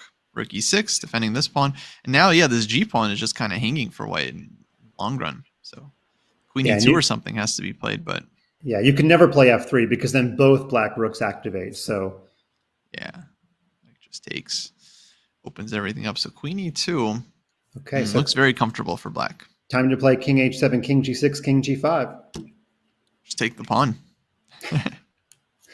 Why not? I feel like black is controlling everything in the position. It is one of those locked up centers. I mean, I'm 97% joking, but 3% wondering if it actually could be true. It can't be true. Come on. It's one of those things where I can't refute it, but I still wouldn't play it. Yeah, there's too much volatility. White will play f4 and he'll go nuts. And that's not the professional way to play chess. Yeah, absolutely not. But he does have to find something. How did he get at this king side? I mean, knight looks pretty good. It's like, you think about ways of improving the pieces, but what do you actually... That's why I liked your king h7 idea, because everything is already well placed, but I guess you could still improve the king. It's like a half bluff. You're sort of like improving your king, and you're giving lip service to the idea that if white messes around for too much longer, you could play it. Exactly. So he goes b5, which is definitely kind of a concession because he weakens his own c pawn, but it's clear he didn't feel comfortable and didn't have a clear idea of what to do. Which was certainly not easy. So h5, okay, opening things up now. Yeah, I think he's going to play king f7, rook h8. But very interesting. But did he have to play b5 before doing this plan? I'm not sure. Yeah, I don't exactly know what he was concerned about there, but He does play b5. Very responsible move. I mean, earlier White had no targets. Now has a very obvious target on c6. It just goes rook c1 and takes this pawn. So b5 definitely a big decision. Yeah, maybe Tie Up in the chat is saying maybe on gh he wants f5, and then he didn't want to allow the knight into the e5 square. That's very possible. Yeah, okay. So White anyway, gives up the g pawn. I don't know. There's multiple rooks that can come to the H file, and the counterattack on c6. See, you might have to take back with your rook on the 6th rank, so I wonder if you should use your other rook to swing over to h8. Right, so king f7 here. He goes queen h3. Sorry, g3 was thrown in, queen h3. Okay, computer hates the move, and I guess it's just any combination of getting any rook to the H file. Very, very dangerous, yeah. Or a knight to f3 would also be pretty bad. Okay. How do you get there? It'd have to come from g5. You got to go backwards. It takes a lot of squares. It takes a lot of squares to get it. I think you play f5 here, threatening rook takes rook, knight, rook e6. Mm-hmm. I don't think I like taking f5. Oh, nice. Good call. Okay, Engine hates it. I liked it. Dennis liked it. To me, it made sense. I didn't like taking the rook first because it felt like you were helping the knight get back in the game.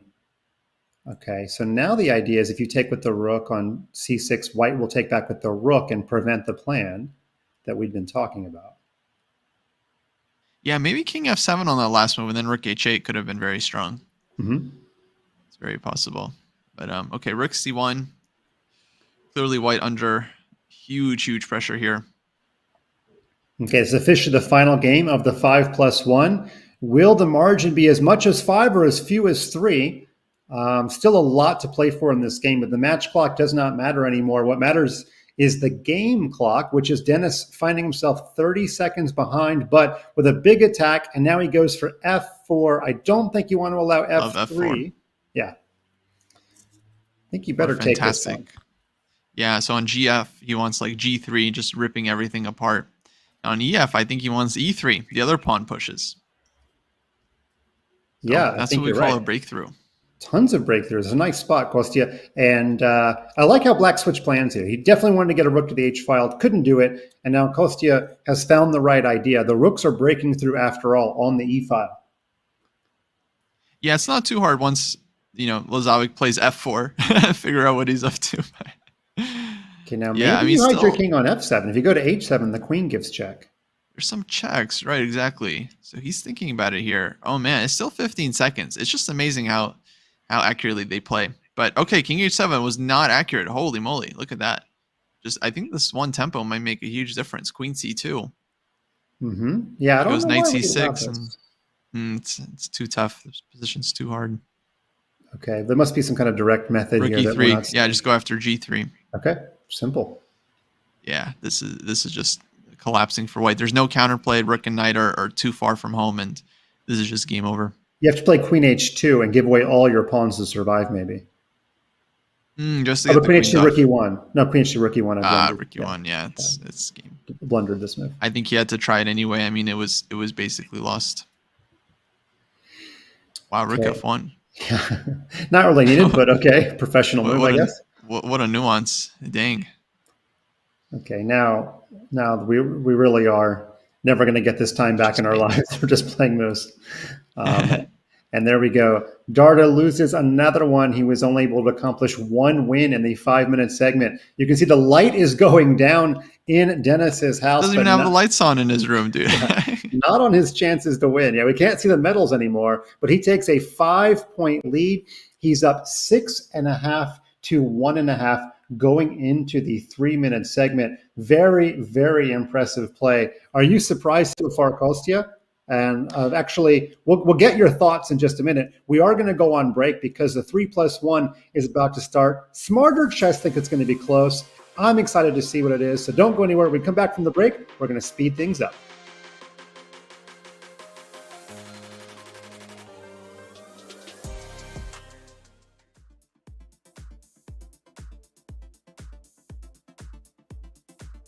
Playing online wasn't a fun experience for me. And I know a lot of people are like, well, I played on ICC or I played on Play Chess. It was great. But like, I wasn't a chess professional. Some of it felt too fast. Some of it felt like, oh, you got to know like console commands to like start a game or challenge someone. It just didn't feel like inviting. It felt like a gated thing. At the same time, the web was changing. So there was these kind of new technologies that were happening, and there was other stuff on the internet. You know, there was like super cool blogs, and there was like great news sites, and there were bloggers, and you know, there was chess content. It was emerging. So I was like, all right, Jay, let's do this. Like, let's build our own thing and do it.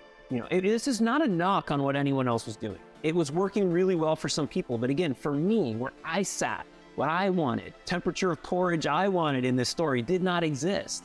And I wanted something that felt just right at home.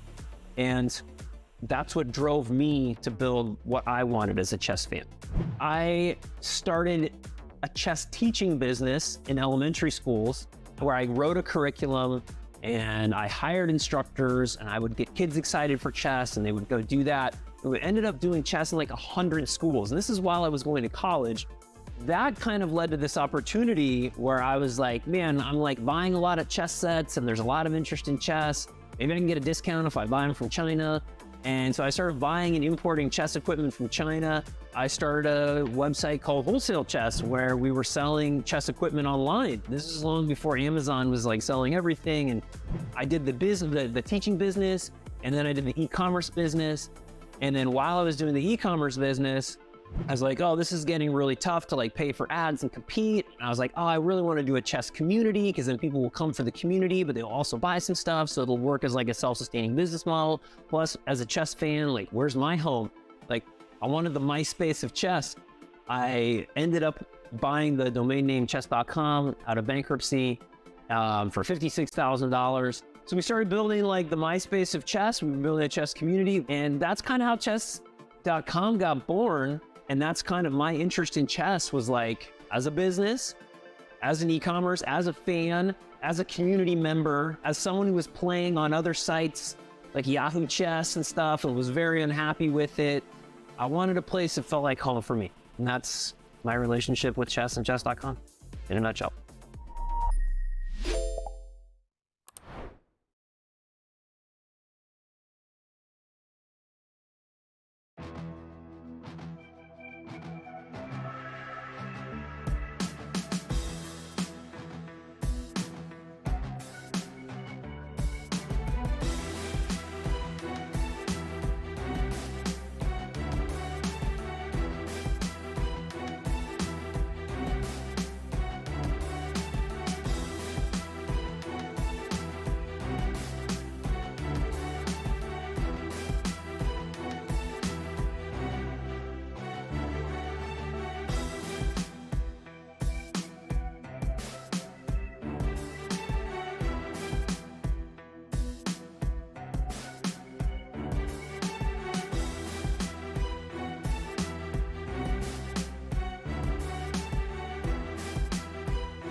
Welcome back to the final elimination match of the quarterfinal segment of the 2023 Chess.com Junior Speed Chess Championship. There we see the man of the hour, the man with the 5-point lead, Denis Lazavik. He's turned the lights back on in his house so we can see his not yet smiling face. He's kept things pretty stoic, but he's got a commanding lead in his match over Daniel Dardha of Belgium. Let's take a look at the bracket, because if he's able to make this lead hold up, he would play Raunak Sadhwani in the semifinals. Kostya, what would he have to do, or what would his opponent have to do to get past Sadhwani if we get that far? Oh, Sadhwani is very, very tough, Mike. If Dennis or let's say Daniel comes back in advance, then they got to deal with Raunak Sadhwani. I mean, it's very, very tough. You have to bring your A game. I mean, it sounds simple, but it's literally just what it is. Chess, it's all about performing well at the board, playing up to your usual standard. And if you don't just bring your absolute best game, then yeah, it's very, very difficult against such a strong player. You got to play fast and you have to play well. Okay, those are my tips. Here's a question. Do you think that the Indian players help each other out in matches where, okay, in one semifinal, it's an Indian versus an Indian, so they probably won't do it there. But do you think someone like Gukesh, or maybe somebody not even involved in the event, like a Prague or a Nihal, will help Sadhwani in his match in the semifinals? I think they might, especially for some of the more important matches. I imagine the kids, though, they just tease each other like, oh, you scored 20 points, you didn't get 21. Like, oh, Gukesh scored more than you, he got 24. You know, like I think I feel like they keep it pretty chill and light. But I wouldn't be surprised if they're training each other, helping each other with openings, playing games. Just the fact that they get to spar with each other all the time, I think, is just a tremendous advantage that they have above everyone else. Every single one of them is such a well-mannered young man, and I would not be surprised at all if they did, because they get along so well, at least outwardly. You never know behind closed doors. Get back to the action. The 3-minute segment starts. The players need to speed up. Dennis is back to, well, he's the opposite. He's the anti-Christopher Yu. Christopher played something different every single game. Dennis has not wavered at all. He's played this Catalan structure, and it's gotten him this far, so really it's got to be a good strategy so far. Yeah, why should he switch it up? These are the positions he knows best. This is his approach as white, and yeah, it's up to Dardha to prove that he can deal with it. He tries a different setup here. Clearly, he looked at something during the break or was reminded of some variation that he should try. It's pretty solid, but now we're going to get kind of a faster fight because this is a 3-minute game. So white gives up the dark squared bishop on f4. It's actually a pretty typical exchange where you give up that bishop, you go gf, you get a big pawn center. You're going to play e3 at some point. You have this massive knight on e5. Black has the 2 bishops, but especially the light square bishop is very, very passive. So definitely a position where the knights can fight against the bishops quite well. This is one of the first times where black has developed that triangle and then taken on c4 instead of allowing his d pawn to get piled up on. But I like your idea. You suggested Daniel should switch to the proper King's Indian defense. And both from a personal and a match standpoint, I hope that he adopts that strategy, but not in this first game as black. Yeah, he goes f5 and g5. So he's taken on the King's Indian mindset, but he's just not willing to start the game with 1 knight f6, 2 g6. It's like, Daniel, just accept it. You want to play sharp attacking chess.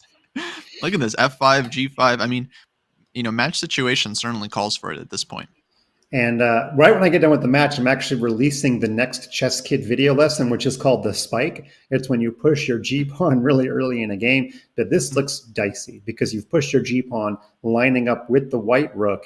And it looks like black's king is a little bit more troublesome than the white king. Oh, yeah. This is very double-edged. Now, normally you'd want to take and open up the position for the 2 bishops. d4 would hang, but of course, taking would open up white's rook against that king. So a classic stay push capture example, I would have definitely thought about pushing just to get some space, but he goes rook h8. He stays, he keeps the tension, and sets up some pressure against h2. It's going to be an exciting one. There we see the first semifinal. It's already set, Pranav versus Gukesh. Maybe those Indian juniors are staying up late. We know they stay up late to play on chess.com. They may be staying up late just to watch and scout their possible competition in the finals, or possibly, as we said, to help Sadhwani. You never know. Yeah. So bishop f3. Okay, Compy didn't like that move. Once again, though, such a sharp position that there's definitely going to be a lot of swings here. Knight back to d7. So challenging the knight on e5, especially once white is taken on g5. That makes a lot of sense here for black. And of course, that would have been a huge blunder to take on d7 because it would have allowed rook takes h2 in that position. It wouldn't have been a mate. The queen was still covering the square, but you'd lose the queen. So not good. This is funny. White could not hold the first knight on e5, so he's going to give a pawn. And if knight e5, d e5, bishop e5, he'll use the other knight to do what the first knight couldn't do, which is to block the bishop and play something like knight f4 probably. Yeah, very interesting approach, like giving up a pawn, but we'll see like black's king here is left very vulnerable. If black gives up the dark square bishop, then yeah, I think White's king is going to be way, way safer with the light square bishop covering it compared to Black's king, which is just getting opened up on the dark squares. Yeah. Let's get back to the game though. Okay. So we've got DE5, bishop E5 on the board, knight F4, and now queen E7 just covering E6. By the way, in case of bishop F4, White may have even tickled with queen C3 first before taking the bishop to guarantee access to the diagonal. But anyway, Black is not going to give away access to that diagonal with his king on G7. So it is, as Jesse Jackson famously said on Saturday Night Live many years ago, the point is moot. And yeah, there's 2 people in the chat that remember that segment. So Jesse Jackson did some comedy. Who knew? Speaking of comedy, I want to say, oh man, this Rook A5 move is no joke. I feel like Black's position is on the verge. It's very, very interesting. I mean, bishop on E8, very passive, but it's also covering some squares. Bishop on E5, very, very strong piece. Yeah, how does Black? I mean, if Black does not break through the knight on F4, there's almost nothing he can really do. Even if his queen jumps over the king to H7, that's still not enough for an attack because multiple white rooks can get to the second rank. So Black's going to have to switch. And his switch is the B2 pawn. Right, but yeah, I see what you're saying. It just feels like somehow there's more weaknesses in the position for Black. By the way, E6 was hanging with check last move, and neither player cared about this. That's now he interesting. defends with bishop F7, but I guess knight E6. Oh, knight E6 would have been queen takes E6. And then there's rook takes H2 mates. Nice find. It just shows you the importance of the knight on F4. I actually had forgotten about why it was so important to get the knight to F4. So thanks for the reminder, Kostya. Yeah, so bishop F7, he covers the pawn, but then G6 now is starting to look very, very dangerous for Black here. Knight H5 check, he's coming in, has to give the exchange. Bishop takes H5. And okay, it's an exchange up, but now it's a technical position because Black has a very strong dark square bishop that can defend basically everything around the king. So it's not going to be easy for White to actually convert this one. And keep in mind, if bishop takes B2, we're going to have a crazy position. We're going to have rook takes B2, rook takes B2, queen C3, queen F6, rook D7, and I think White wins. So Black is not going to worry himself with that B2 pawn. That dark square bishop is more important than that B2 pawn. Exactly. Yeah, bishop B2 there, as you pointed out, would have just been huge blunder to this one. Okay, 5 seconds for Dardha. He's got to move. Oh yeah, that's even I fell into the trap that I sometimes warn people about, which is we switch from 5 minutes to 3 minutes, and I've forgotten that our commentary needs to pick up as well because the players get lower on time so much faster. Yeah, there we go. Now the moves are coming in super fast. Queen A5. He's hitting the bishop, looking for some checks. Yeah, maybe White needs to watch out for E5 and bishop D5. Exactly. So bishop B3, stopping that. Okay, White better on the board, better on the clock, but has to solve a couple issues around his king before he can win the first 3-minute game. Yeah, still not easy. Bishop E5 in the air. Oh, man. There, he plays it. He had it ready to go. Got to defend the mate. He gives a check. Okay, that's risky. You got to defend the mate. Queen D2. Queen H3. And Black, I mean, Dardha, he just has to make moves. He's got 2 seconds. So he's just making the first move he can see. Yeah, the queens have to leave because the pressure on the G file was too great. And now the rook is starting to take control. Black has still not figured out anything to do with the G8 bishop. So in a sense, he's almost down a rook. And now he finally activates. But at the cost of the pawn. And yeah, Dennis just takes it. And I think he's converting this one. Oh, mate threatened now. Rook H7 and the flag. Yeah, bishop had to go back to G8 where it struggled so much to leave G8, but it doesn't matter anyway when you're that low on time. And now Dennis's lead is up to 6 points, about the upper limits of what we've ever seen a comeback from. So we switch back to E4. Daniel does play this occasionally. And it's kind of a Vienna here, not a Vienna gambit, but just a regular Vienna. Yeah, I mean, yeah, the speed of Dennis is just incredible. So fast. It's funny because he's not like, I don't feel like he's crushing in every game, but he's just finding different ways to win. He's had a little better clock management. It's not like yesterday where Christopher Yu was down on the clock almost every game. But yeah, he's finding himself to be a little bit more of a complete player so far. Yeah, no, definitely. It's not like he's just outplaying Daniel in every game. To my pleb IM eyes, it just feels like he's super comfortable when he has 3-4 seconds on the clock, and his level just doesn't decrease like that much. He's a lot like Magnus in that sense. Like Magnus has this thing where it doesn't matter what time control he's playing, somehow his level remains very, very consistent. Whereas most players, they're going to play way worse when they're down to seconds or down to under a minute.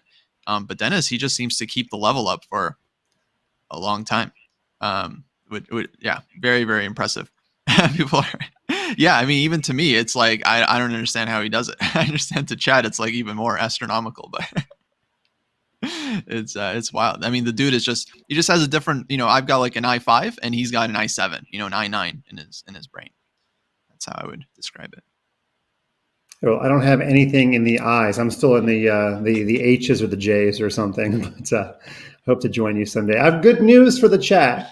There was a bang at my door, which I think was the delivery man dropping off my specialty bespoke coffee. So it's one of my vices, Kostya. I order coffee from far away, but that's going to help me commentate in future matches. All right, so bishop pair for white.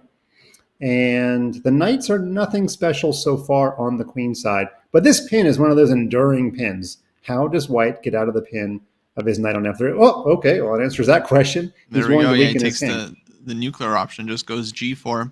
He wasn't afraid of the sack, but he spent a little bit of time, I think, calculating it to make sure. And yeah, actually very kind of double-edged middle game. We have opposite color bishops with both sides doing kind of the right thing in terms of setting up their pawns on the opposite color of their own bishop in order to restrict the enemy bishop. But yeah, and they're f3, just completing the picture. But yeah, Engine really doesn't like this move. I think Ben Feingold probably wouldn't either. But what to do? It made a lot of sense. Well, we're entertaining the audiences and we're giving Ben content for his channel, so it's a double win. Exactly. So b5 played. Yeah, black is he's fighting on the light scores. I feel like Dennis, he's in perfect form right now. He's just feeling it. Playing quickly, playing well.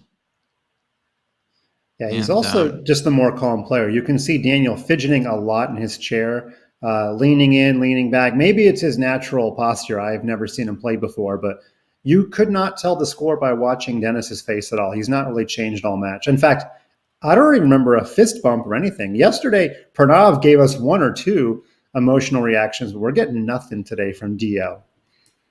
Well, these kids are young. They don't quite have the emotional maturity just yet to celebrate. They don't understand. They're allowed to look happy. I feel like they're maybe both in like the moody teenager phase, possibly. So, you know what I think it is?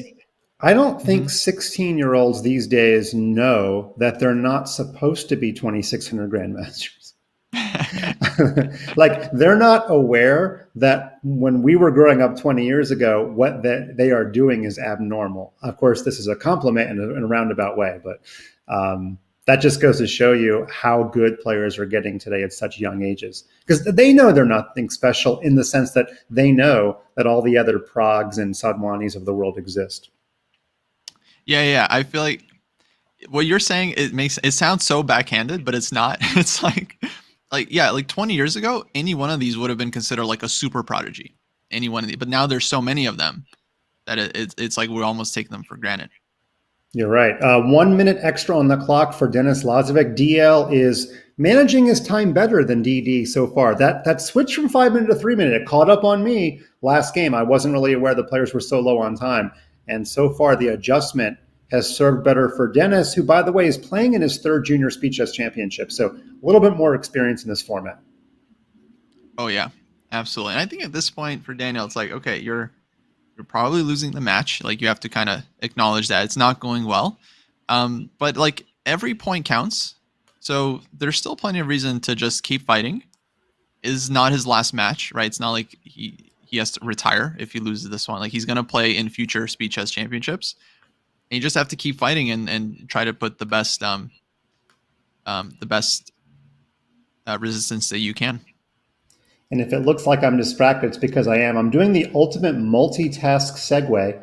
We just, in the last 2 minutes, dropped an article on ChessKid about one of the newest prodigies who is familiar to me, but familiar to our PCL audience, but Alice Lee has just earned her final requirements. She is now an IM elect, and I just published the article on Chess Kid while doing the show because I wanted to drop it in chat. So when you have a moment, chat, click on that article, read all about Alice, the third youngest woman in history of chess to earn the IM title. Yeah, very impressive. Okay, but back to our game Alice here. would crush both these fools. Just saying. Yeah, I don't know how we didn't get her an invite. I'm going to have to talk to my people about that. But the black pieces are swarming all over the white king, and it looks like we're going to go to 7 games here unless something very strange happens because it's going to be an extra piece now. Yeah, it's not enough to win the exchange. He takes the whole piece. And it's going to be another win for Dennis. Absolutely. And now it's actually getting a little bit somber in Belgium. Daniel looks a little bit despondent, knowing that he's gonna play on. I guess from a match perspective, he should probably resign right away and preserve some time on the clock. But exactly. But it's very tough. I mean, these are very strong players. They're not used to losing, right? Like the rest of us are. So it can be very hard, when you're getting beat every game. And if any parents are watching, this is something I didn't realize till much later in life, but I needed chess personally. I needed to lose because I was a pretty good student in elementary school. And you can go from like one of the smarter kids in your school to like nobody in the worldwide chess scene. So humility is something that chess can teach. Although I will say that when we sell the game of chess to the outside world, we don't usually say humility. We usually talk about cause and effect and critical thinking. But there we go. It is now 6 games. Dennis has won the second 3-minute game. And just like he opened up a huge advantage in the 5-minute, he's doing the same now in the 3-minute. Well, look at this. And Dardha, he's mixing it up. He went E6, and then he remembered, oh, wait, I'm supposed to play King's Indian. And he went G6, next move. I love it. It's nothing to lose at this point. Might as well start experimenting with the openings. But yeah, I think what you're saying is very true. I mean, no chess player gets to a high level without losing many games, many important games, in fact. And like the road to becoming a strong player is filled with like disappointments and struggles. And it's like you feel like you're not good enough. And it's very, very tough. But one of the big things about chess is that you have to be able to bounce back. Because you will make mistakes at some point. You will lose games at some point. But then you're still in the match. You're still in the tournament, right? So you still have to be able... You have to be able to forget about it and then maintain your usual level and confidence for the rest of the games, which is very, very difficult. And a lot of players struggle with that side of the game. This is the first game where Daniel has not touched his D pawn at all. So different pawn structure, although he's going to play D5 now. Oh, but it was stopped. He wanted to play the triangle, but now he's going to suffer with this D6 hole. And even if he removes the bishop, there's other pieces that are going to insert themselves into D6. Even if he plays a move like bishop to F8. Yeah, this is a pretty brutal grind with the bishop on D6. And now everything is coming in. Well, this is why they tell the kids not to play E6 and G6 in most openings, is because your dark squared bishop can only cover one of these diagonals usually. And here we see the problem. White's bishop is just settled in, and oh boy, yeah, white is just kind of dominating the position. Yeah, and if you're black, you now have to maneuver around those pieces, but there's totally cramping your position. You have no squares in the 8th rank virtually for your rook. Your queen cannot do anything. It's a little bit weird for the bishop to drop back because now the pawn, even if it's a sacrifice, you at least feel like you have some freedom. Yeah, he got D5. I'm very surprised by bishop E5. I don't understand why he thought this move was necessary. But now D5, taking advantage of the fact that en passant would lose the knight on B6. Now, a lot of people out there think en passant is force. It's not. You actually have a choice. Here would be a very bad one because you would lose the knight. So the idea of bishop E5 is that he wanted to play queen C3 and win the knight. And maybe he thought that queen C3 wins the knight here, but there's some D4 or something probably. Exactly. Something like D4. Because he goes rook E1. Yeah, he doesn't play it. Knight E4 had some possibilities. Kind of curious. So I'll just quickly check what would have been the... Yeah, queen C3 was good. Maybe it's not super... Oh, bishop takes E2. That's why E2 pawn was hanging. So maybe a little... That's why he goes rook F E1. though definitely that he should have gone for queen c3, I think, objectively, but Okay. gets check, takes on a5, and okay, now the structure has changed quite a bit. Yeah, from no pawn movement at all to a whole mass of pawns. Black has the snowplow. Black has lots of pawns that can come forward. So this is one where if you're black, you don't even care if objectively you're worse. You at least can play a chess game now, whereas before you were just sitting on your hands waiting for the teacher to get you out of the corner. Yeah, night and day difference. I mean, the fact that this came from the bishop d6 position is a miracle for black. I mean, wow, what an improvement.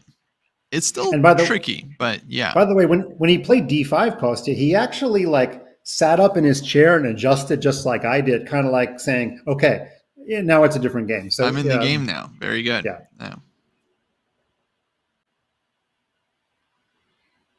Okay, but clock management also better this game. Daniel finally up on the clock. First time in the 3-minute segment that we can say that. Yeah, in terms of the clock, he's doing well. Now I think he needs to start going after some of these pawns. Maybe rook to b8. Yeah, exactly. Rook a8 was also possible. I think this makes a lot of sense. Just go after this weak b pawn. And okay, now Dennis is playing b5. Yeah, he's the one that's starting to feel like he needs to make sure he doesn't fall under a worse position here. So he's trying to, I think, liquidate here. Another idea. Now bishop takes. I think the idea is bishop d5. Yeah, good point. Good point. I was going to also say you almost never put your pawns in the same color as your bishop, but e4 is an idea here at some point. Not anymore. Yeah, not anymore for white because black just stopped it. But oh, you meant for white? Yeah. So black stops it. That's very interesting. Both players kind of wanted to make this move, and yeah, now white's bishop on g2. It looks like the good bishop, but it's actually kind of shut out of the game. So white's the one that needs to bring it back in with bishop f1 and e3. Okay, so material is back to equal after that entire mess, although, as Kostya said, black's bishop definitely reigns supreme over white's bishop. The a2 pawn is the biggest target on the board. And yeah, we have a strange position. In bishops of same color endgames, we usually favor the dude who has fewer pawns in the same color as his bishop, but not in this case. The bishop, if it gets back to f1, then finally white can target the d5 pawn, and white can do something. So white's close to getting some play here. Love that move, rook b8, stopping bishop f1 because of rook b1. But white defends the back rank and now kind of wants that threat again. But a2 will hang at some point, so maybe black can take the pawn. Go rook a8. So yeah, definitely some chances for Daniel here. I mean, I think he's going to have a pawn up at some point. It'll be very easy very hard actually to win from there, but still, a pawn is a pawn, and he's the only one with chances. But again, in these time scrambles, Dennis is just very, very, very strong. And that 40-second lead is completely evaporated. Dennis is back to being up on the clock here as Daniel burns a lot of time, 40 seconds to 20 seconds approximately. He's got the extra pawn, though. Yeah, he does take on a2 and bishop c4. Interesting. Takes rook c8, I think he wants to pin the bishop. That was a nice trick. Rook c8. But you can still take... Okay, I was going to say, and put your rook on b1 and rook on b7 and come behind the extra pawn for black. Okay, I guess if you play bishop takes bishop now, black will take with the pawn. Right. Yeah. So yeah, white I think would have not gotten that chance. No, it looks like he's making something happen. King g2 is a mistake. I don't really get why. something random there, but rook d6 definitely not it. Now this is a pretty much a drawn rook endgame, 4 versus 3. One pawn is not enough, but you can still play this, and you can definitely create some chances here as black. Definitely a lot of players that have been very strong can still lose this endgame. Yeah, we're almost contractually required to say it, but Magnus once won 4 versus 4. This is 4 versus 3. But the big difference is in that particular game, there was some pawn flexibility, which black does not enjoy here. A lot of black's pawns were blocked up at the beginning, but might as well fight on. Yeah, he tries rook f3 there, looking for king g2 in case of rook takes h5. But now, I think things are pretty much liquidating. Okay, still some questions for white. f2 is hanging. Can you go rook h2 here and just defend? Or rook f4, yeah, more active this way. Wait a minute. Okay, King E2. I Yeah, analyzed this line, but I forgot King E2. Okay. Yeah, King E2 making the draw. I think at this No. point, any draw is kind of a minor success for Daniel, just to keep putting points on the board. But, Yeah, yeah, at some point exactly. he's going to have to just start winning games if he has any chance. And we're not quite at the moment yet, but if he ever gives up on his chances to win the match, then he start thinking about, hey, that draw was $50, right? Exactly. Buy himself some nice Thai food for dinner. Or he's in Belgium, so he's going to get some moule frite or whatever it is he likes to eat. So the lead stays at 7 games, only our second draw of the match to show you what a fighting game it's been. And Smarter Chess says 94% chance for Lazavik to take this one. 94%. That's high. If my math is right, that means Daniel has 6% to come back. So Yeah, Smarter Chess is saying there's a chance. I think 5 of the 6% is total internet failure in Dennis's apartment. Oof. That's right. That's the problem. Yeah. Most people don't know this, but part of Smarter Chess's predictions is flying to the players' apartments and doing speed tests. And no, I'm kidding. It's only based on the match, not an extraneous factors. And he's back to the trump is Dardha in this game, which I think is a good choice. Again, for Blitz, you get this kind of weird structure. Black has to play with a weakened king, and White's very solid here. You can make a lot of moves very quickly. But of course, objectively, I think Black is fairly solid here and shouldn't experience too many issues. Shout out to SCP-239 for the nice movie callback. So you're telling me there's a chance? I believe that's Dumb and Dumber, but keep hitting me with the movie quotes, because that's my game. That's where I like to live, is in the movie quote world. Nice. Okay, knight f4. Yeah, White's just playing a very classic strategy. Notice he gave up the dark squared bishop, so he now has 2 knights and a light squared bishop, and he put all of his pawns on the dark squares to kind of assume the role that the dark squared bishop would normally take. Now knight e4. Black is willing to give up the dark squared bishop back. He has a very, very strong knight on e4. So, yeah, super double-edged here. I kind of like Black's position. I feel like knight on e4 is very, very strong. Yeah, I don't really know what White's plan is, because you don't want to play the c4 break. You're just asking for Black to activate that lurking bishop on b7. So if you don't play for c4, where else do you probe? I don't know. Yeah, it's tough. You also didn't really want to take on e4 there, because it just allows fe, and Black gets all these pawns moving forward. Yeah, kind of actually very uncomfortable for White. Black can just build up. Rook a to g8 is coming. h5, h4. Very, very unpleasant. Bishop on b7, it doesn't look great, but any moment Black can play d4 and just open up the diagonal. There's e5. Okay. At some point, we might want to start talking about, is this going to be the biggest margin of the opening round? I think Sadhwani may have had a slightly larger margin than Gukesh, our #1 seed, although, it depends on if we're talking about margin or if we're talking about number of points allowed. I guess Gukesh probably had a slightly higher margin, but we're hoping for it to get back to a little bit more competitive here, because you can string off, 3-4 wins in a row in the bullet and actually make things interesting. Yeah, you never like to see a player just kind of losing over and over again. So it would be nice to see Daniel put up some more points. But yeah, I wonder how much is on Dennis's mind, like how much he wants to run the score up to make a statement to the other players, versus how much he just wants to kind of keep it simple and not take too many risks and just kind of coast to victory here. Well, as you researched before the show, Dennis has made something like $24,000 in the Champions Chess Tour, maybe just this year. So he's aware that every one of these games is real cash, and he's cashed in all 3 of the Champions Chess Tour events, as you told me during our break. So he knows how to make money online, and it's it's a lot of money for these kids. I mean, you were saying Thai food. I feel like they're more going to fast food places, I would imagine. It's a lot of trips to McDonald's, Subway. That's true. We did not research the players' culinary tastes, but we are going to try to interview the winner afterward. We could ask them. That would have been my #1 question. Yeah, where are you? What's your favorite fast food? Okay, Rook h6. Setting up. Yeah, I was just gonna. Never mind. We got multiple things coming down on the white king, so we should get back to the game. Yeah.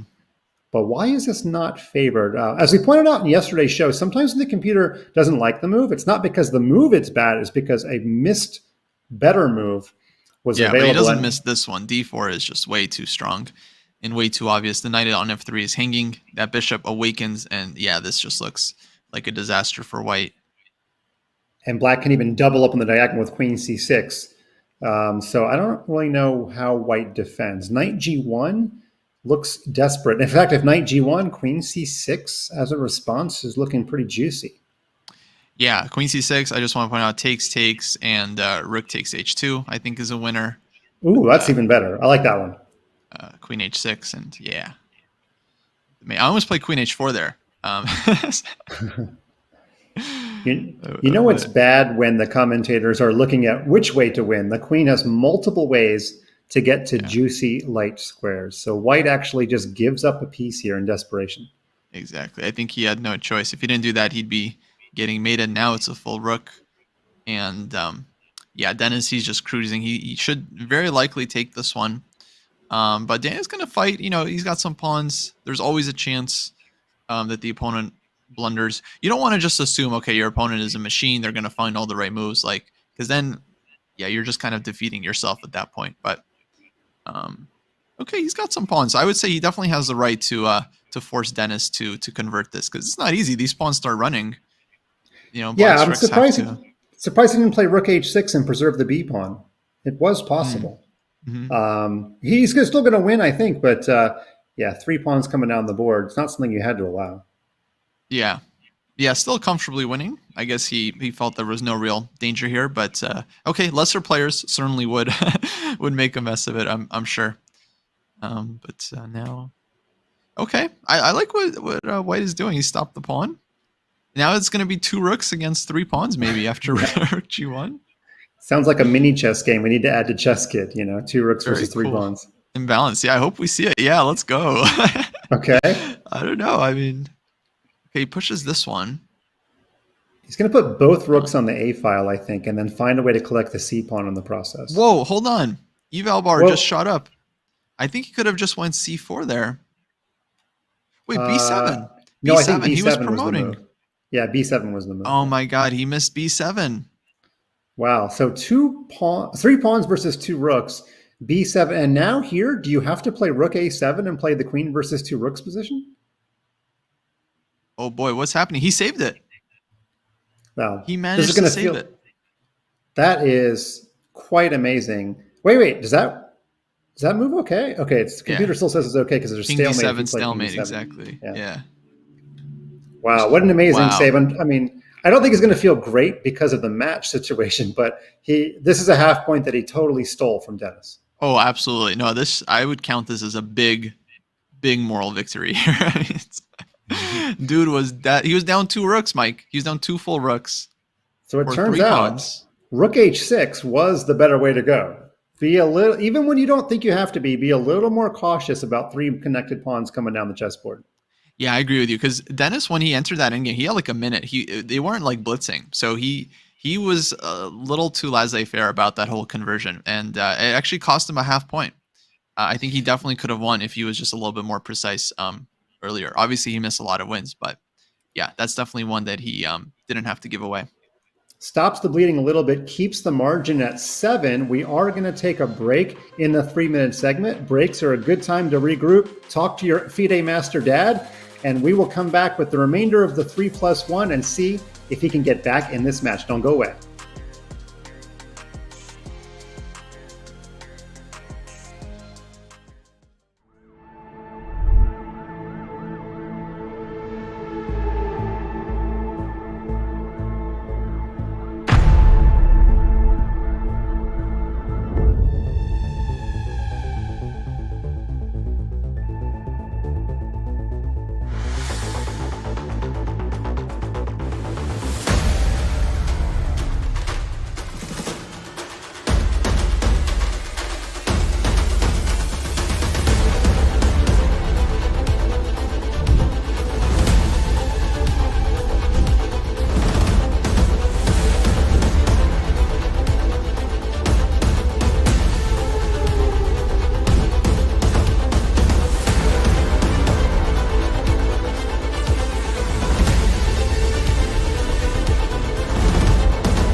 Ryo, congratulations on winning the Chess Kid U Speed Chess Championship.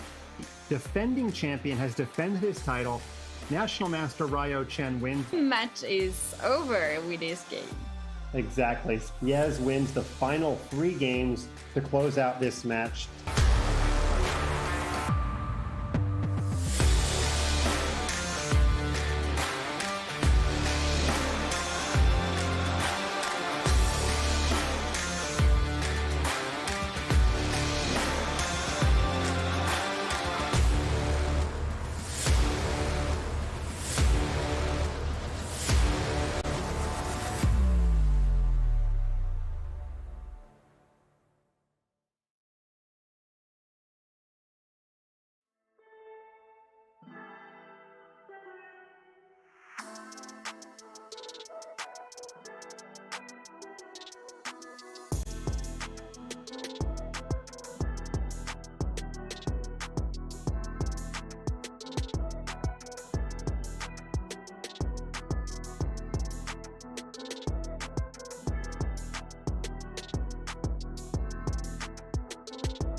Welcome back to the Chess.com 2023 Junior Speed Chess Championship, sponsored by Chess Kid. We're taking a look at the man of the hour, the man with the 7-point lead, the 3rd seed Grandmaster Denis Lazavik, looking very comfortable. He's got the gamer's chair, he's got the plushies.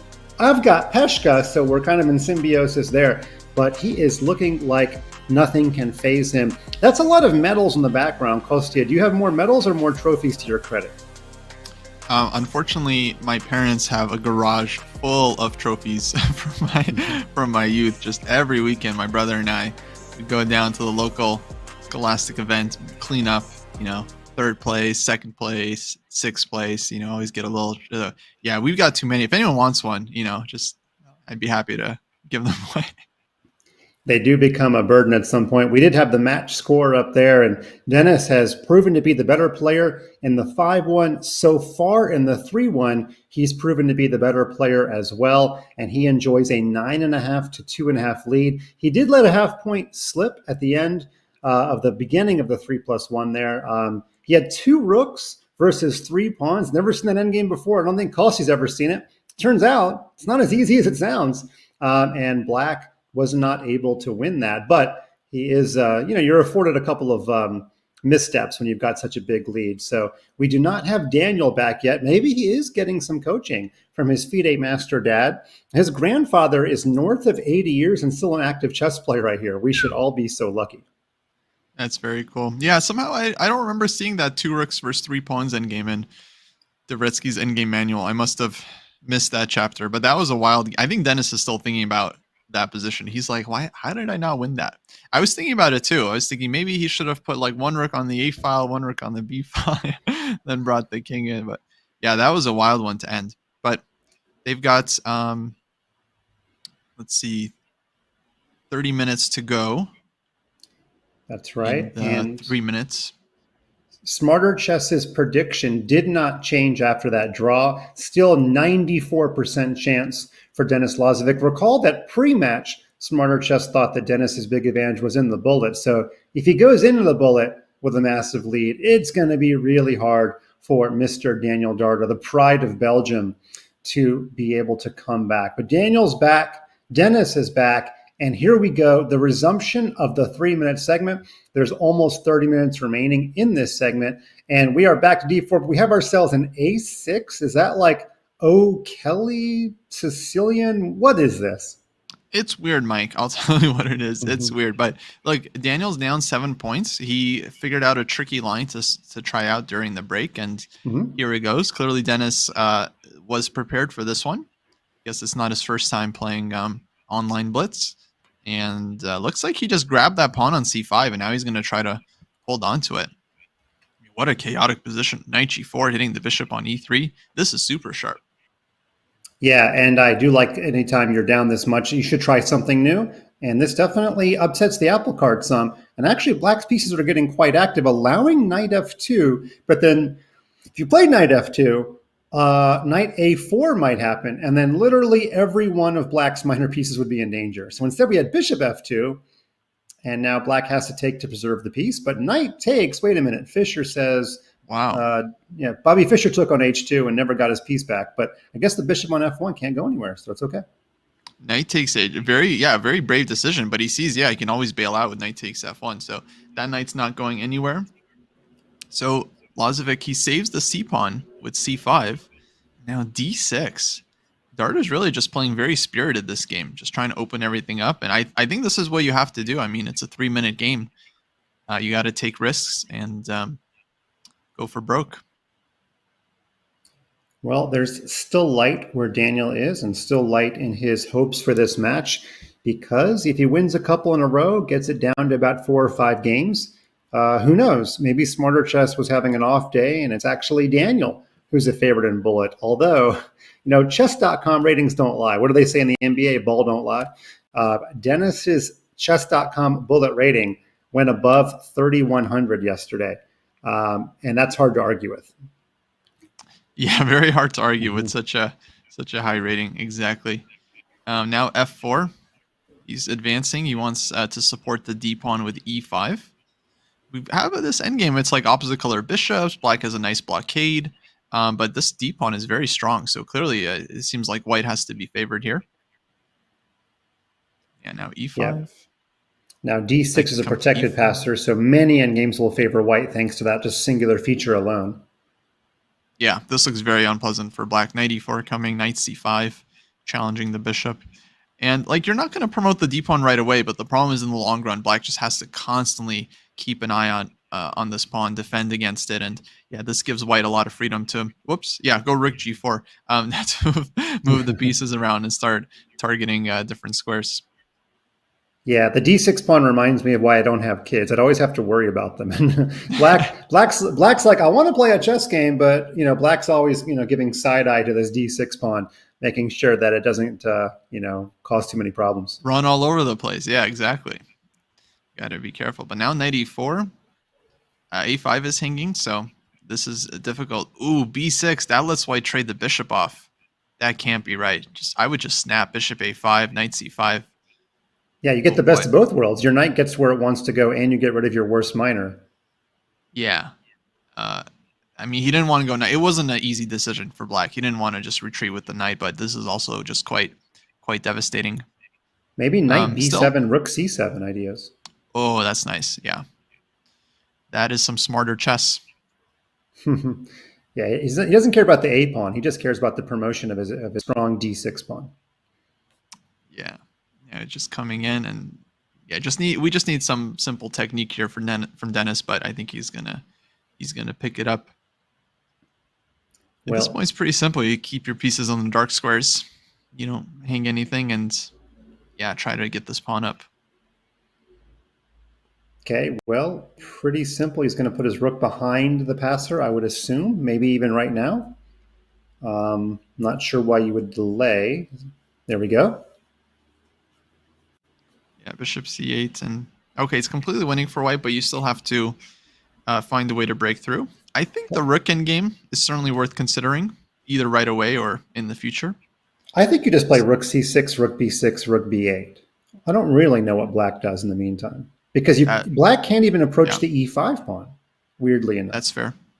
That's fair. I think black's idea is he wants h4, king g3, but I think white's much faster anyway. Okay, now this move signals to me that white's going to take on c8 and play rook d7. Yeah, exactly. Or possibly bring the cross with the king first, like king d4, king c5, and then try to just win that way. Okay, 94. Yeah, he's Oh, good. 94 rook d8. That was his trick. That was nice. Okay. This wins a piece and wins the game without really even any counterplay. I'm not sure why black is playing on. The h-pawn's not that fast. Yeah. So, all right, it's going to play a few more moves.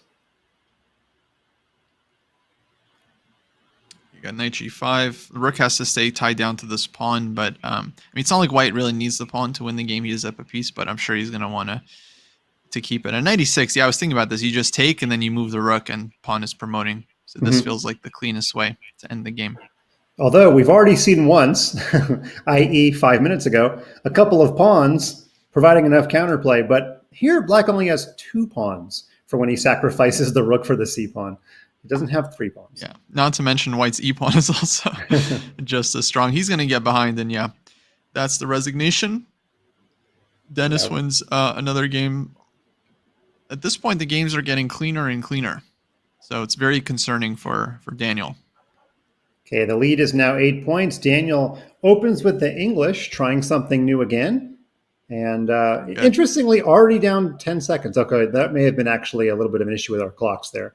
But now the spike. Look, he watched my chess kit video, even though I didn't release it yet. G4, nice. The spike. Insider.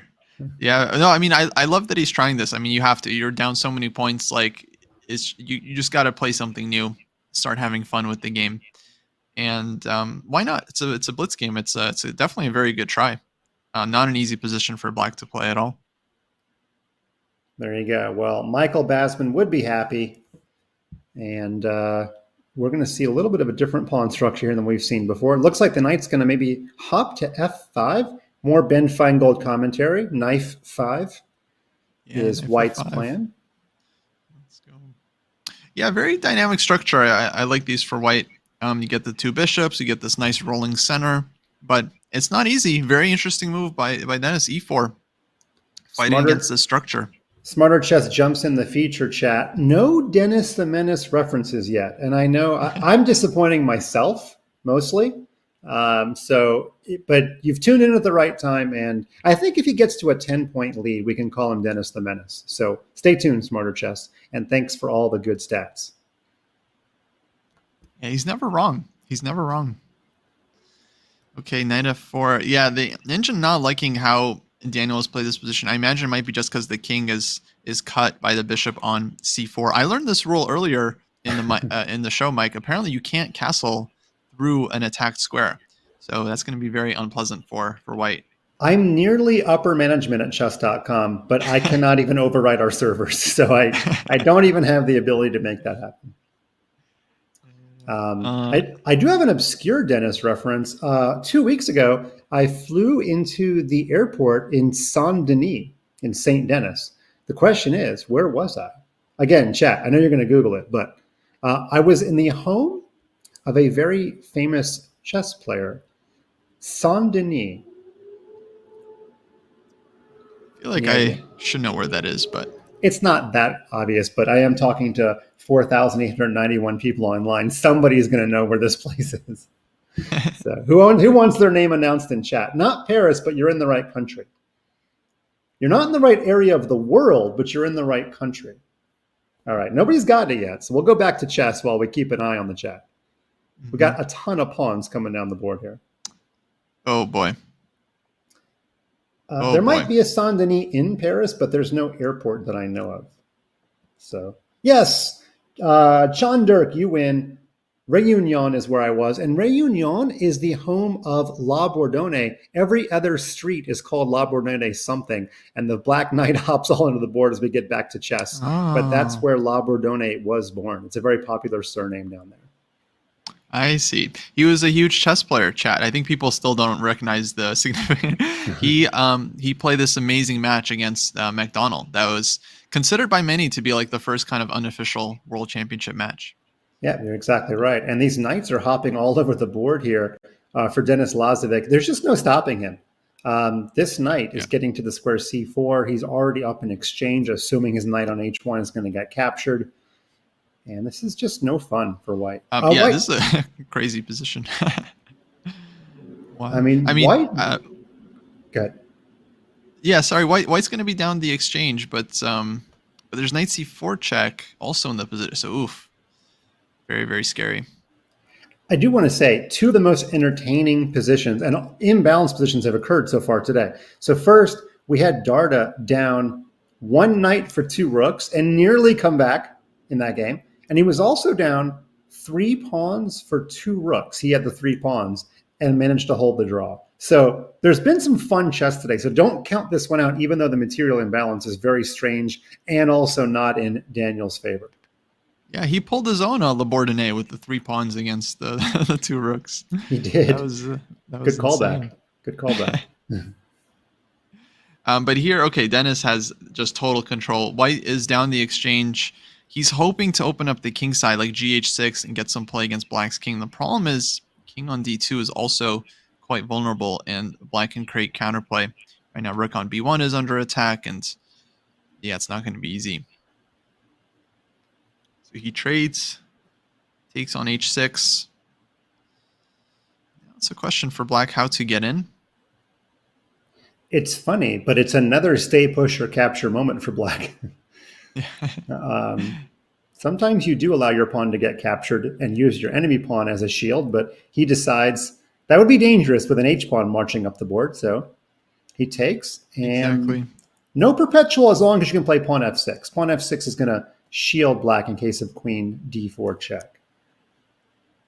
Right. Unfortunately for white, it's just you just can't get the bishop back into this pawn wasn't here. If this pawn wasn't on d6, okay, he's trying. He goes after this pawn just so he can push c4 and get the bishop back into the game. This is absolutely, I think, white's only chance in the position to possibly get back into this game. Okay, yep. Whenever you've got bishop versus rook, you really need to open up that diagonal and highlight the bishop's diagonal powers. So, as Kostya said, queen and bishop can always team up in blitz. It can be very annoying to deal with. Weakness of the dark squares for the rest of the game. Absolutely. So now rook g8. He's going for the second rank. He wants queen h3. Oh, rook g1. Never mind. Bishop b2 allows the check. King g8. He's seen that there's nothing further here from white. Okay, only 16 seconds left. Dennis, again, a little bit faster in addition to the better position. He's trying to organize his pieces on the second rank. Something's going to the second rank here. I just don't know what. Yeah, maybe queen g6. He has to be very, very careful here, right? He's like one move away from allowing queen d4 and significant counterplay. So, but you know what you can do here is you can just take that bishop and throw the h-pawn down the board. That's true. Actually, queen endgame would be very comfortable. Oh, wait a minute. The king's outside the square of the pawn. He's going to take. He might want the whole thing. Yeah. Yeah. I see. He wants just to lop everything off. Yeah, and the king is outside the square of the pawn. Very nice. Nice call. h5. Oh, perfect. Perfect calculation by both you and Lazavik. I had to cut you off there because square of the pawn, you know, I'm still a kid chess teacher. We cover these topics all the time. Yeah. Easy money. Easy money. Good try by Daniel to try to make some counterplay, but he's one move. He's not too weak, but he is too slow. And now the lead is 9 games. We're close to a Dennis the Menace reference, but Denis Lazovic wins again, 11.5 to 2.5. He's almost showing more dominance in the 3 minute than the 1 minute. Now I do not know what the name of this is. Chat, please tell me. It's like a Norwegian rat, but on the queen side. C6, knight a6, knight c7. C6, knight. It's called you're down 9 points, Mike, and you got to play the rest of the games. That's okay. That's what it's called. Fair point. If it does have a real name, chat, let me know what it is. If it doesn't, let's come up with one. What shall we call C6, knight a6, knight c7? Definitely neat. Sounds like an animal opening name. Could be. We could go for some kind of Belgian reference. You know, the ugly Antwerp. The ugly Antwerp. I don't know. We definitely need some help. I like the Belgian waffle. That's funny. But he played. That is good, actually. He's found his way into a King's Indian again, but without that light scored bishop, which is so important. Hey, it's actually a very playable position for black. 100%. Okay, he's threatening bishop c3, knight e4. That didn't stop bishop c3, knight e4, but maybe it's a registered pawn sack. He's just going to play. I think he blundered it. Okay. If He so, blundered it. that's like his first blunder of the match virtually. Yeah. Yeah, look at him. He didn't recapture quickly. Just Okay. like that. Yeah, if the queen has to go back to That's E1, then I agree with you. It's a blunder. He was not going for pressure on the dark squares or anything like that. Oh, yeah. No, he totally missed it. I mean, it's crazy. You know, the dude starts with C6, knight A6. You think, okay, he's tilted, he's done. And all of a sudden, you've just hung your center pawn and black is in full control. It's wild how unforgiving chess can be. Daniel's doing a little bit of blinking here. I'm even getting a little bit blinky when I watch him. Like I have to clear my eyes a little bit, but he's twitching a little bit here. So, but maybe that's the reaction he makes when he knows he's got a better position. I don't know. We haven't, unfortunately, gotten to see him in too many better positions today. Yeah, I mean, he's had some chances for sure. I would say he'd probably think he didn't capitalize on a few of them. But another nice position here, maybe rook c2. Yeah, bring the other rook in and rook fc8. It's very, very straightforward here for black. Somebody in the chat's calling the opening the "who would have thought this would work" position. Okay, I get you. Somebody said the Belgian tiger. I got to go Belgian waffle over tiger. It's just, yeah, Belgian waffle wins for me. The I'm desperate. Yeah, that's also true. Okay, now I mean this is just this is the first game where Dennis just had like kind of a disaster out of the opening, but I can't really blame him. He's up so many points. It's very easy to just kind of you just assume nothing can go wrong at this point. You're up 9. But okay, Daniel should take this one. This position is so good and he has so much time that I feel like he should convert it. That's 2 straight fun games he's had in the King's Indian. This one, if he's able to convert, and of course the other one is where he sacrificed everything and nearly pulled off a brilliancy. So it'd be nice to see him play a King's Indian, though, with the light squared bishop, as you pointed out. So far, both of his King's Indians have been without that very important attacking piece. Yeah, he hasn't tried a pure King's Indian or just a straight up, D4, G6, like let's go kind of thing. Mm-hmm. But yeah, I mean, he can clearly play the positions. He clearly understands a lot of things about how to play these positions. So I think you should go for it. I mean, this was easily his easiest game of the match for sure. His easiest point by far. I like this last move. It removes all danger because the only danger would be if somehow you lost your B pawn and white creates some counterplay. You're not necessarily going to win the B pawn right away, although you're actually pretty close to winning it right away. But you cannot possibly lose this game. Yeah, I think he converts. The king is very safe, can come out, and yeah, black just has too many pawns here not to win. Well, hopefully we don't jinx him, but I still believe in how strong these players are. They should be able to convert. Yeah, that little pause is not because he sensed any problems. He was probably figuring out whether or not he wanted to play the rook endgame with rook takes b4 or preserve the knight. Probably both were winning. I think definitely should play king g7 here because bishop d4 can be answered by e5. Mm-hmm. But now rook e5, don't do that. Anything but that. Might even still be good for black, honestly, but yeah, it's true. But yeah, definitely not rook e5. That would allow, let me put that would allow bishop d4. Maybe e5 now. The thing is, black is still completely winning, but it's like, okay, it's not super easy. You have many ways, but you have to pick one. Mm-hmm. Sometimes it's easier if you only have one way to win because it's like, okay, you know exactly what to do. Nothing else works. Actually, I think he's regretting not playing rook takes b4 when he could have. It would have prevented the bishop from coming to d4. But okay, that's water under the bridge at this point. Now he might be thinking about giving the h-pawn because you almost have to not. Yeah, it's not ideal, but it doesn't look like the counterplay. Like it feels like black is very close. Knight e5, king f5. Everything should be able to be defended.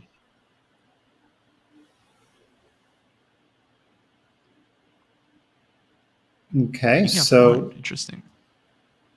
Yeah, that's a little too subtle. Maybe just getting out of all possibility of forks by putting your king on the wrong color to get checked.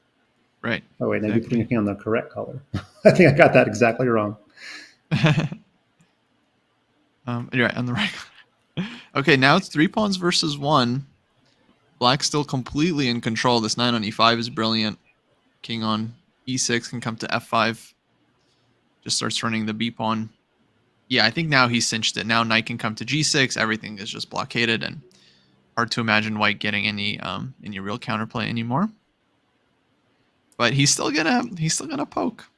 he's still gonna poke around. Yeah, and not only does white still have, a puncher's chance, but when you're up 9 games, of course you want to play every game pretty much as long as is reasonably possible, just to ensure that there's not enough time for a comeback. But traditionally, you're out the clock, right? Traditionally, in the 1 minute, Kostya, we get about 8 or 9 games. So, as unlikely as it seems, it's still mathematically possible for Daniel to come back. Smarter Chess still says there's a chance. That's right. Okay, now it's 3 pawns up. Yeah. And this is where you start putting all your pieces on the light squares just to avoid any disasters. But it still could go on for another minute. I mean, white could really mess around for a little bit longer. We still got about 6 minutes left in this segment. But I would say by the way that they're playing, there's only going to be one more game in the 3 minute, more than likely. Right. Yeah. So this will be this game and then one more game, and then they're going into the bullet. So best Daniel can hope for, I think we're generally assuming he can convert this one.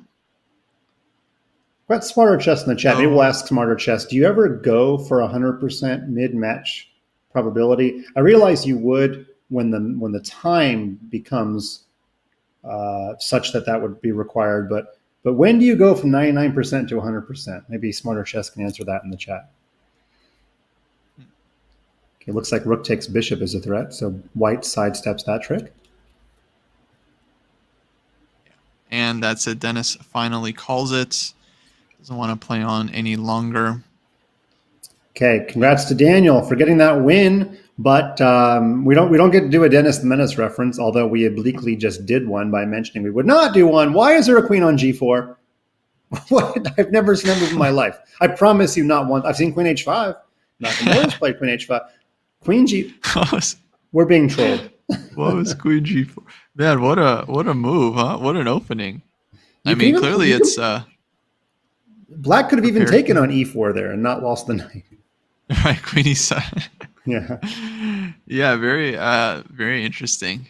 I don't know what we're gonna call this.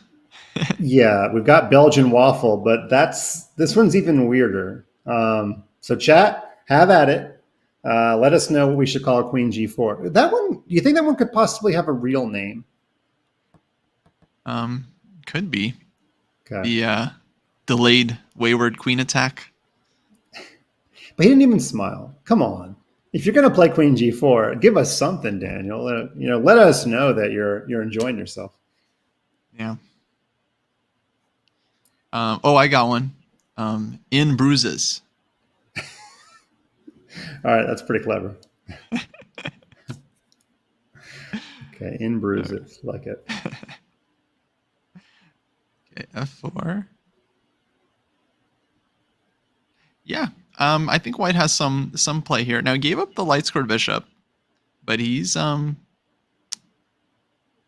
looking for this play on the king side. Knight H5. I wonder, probably Dennis doesn't mind too much. He still has a big lead, but that last game, that was definitely his worst game of the match. He just hangs the pawn and then pretty much has no chance after that. We do have a funny suggestion in the chat. I'm pushing the boundaries of what the chess.com censors will allow, but there is a statue in Brussels called something like Mannequin Peace, which is a cherubic little boy peeing, but it's actually water. It's a water fountain. Oh, fountain, of course. I've been there. I've seen it. So I guess we won't go further down the anatomical well, and we'll just say that it exists. It's a thing in Brussels, and it's a boy peeing. So maybe that's the most appropriate name. I do like it. It's a funny opening name, yeah.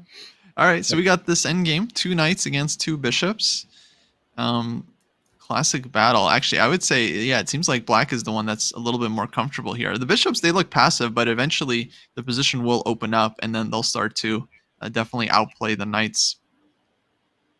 Somebody told me once, Kostya, that it's better to play 2 knights versus 2 bishops than your opponent just having the bishop pair. I realize that is an incredibly broad statement, and somebody at your level would probably never buy into broad statements. But have you ever heard anything like that before? So they were saying 2 knights versus 2 bishops is better than having another. Like bishop and knight versus 2 bishops. Yeah. Oh, weird. If anything, I've heard the opposite. Like you'd rather have bishop and knight. But I think it would depend on the position, of course. It's hard to, really stick to huge generalities. Okay, well, knight f5 would be a blunder. I do know that. So white avoids it because the rook on e1 would be loose. Yeah. And now black stops it forever with the move g6.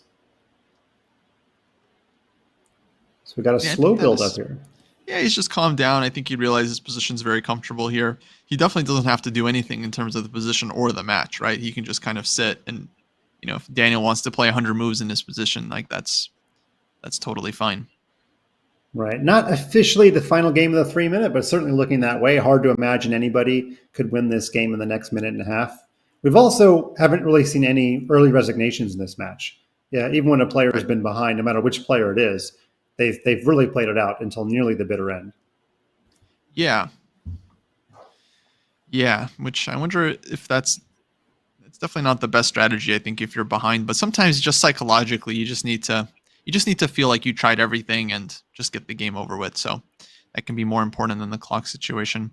And there Dennis goes a5. He starts opening up some lines for the bishops. Now bishop c8, and yeah, a little tricky here for white. Yeah, the other tricky thing for white is that white wants to make progress. That's what a chess player generally does. But any progress will ultimately lead to the opening of the position, and the bishops will come alive. Yeah, exactly.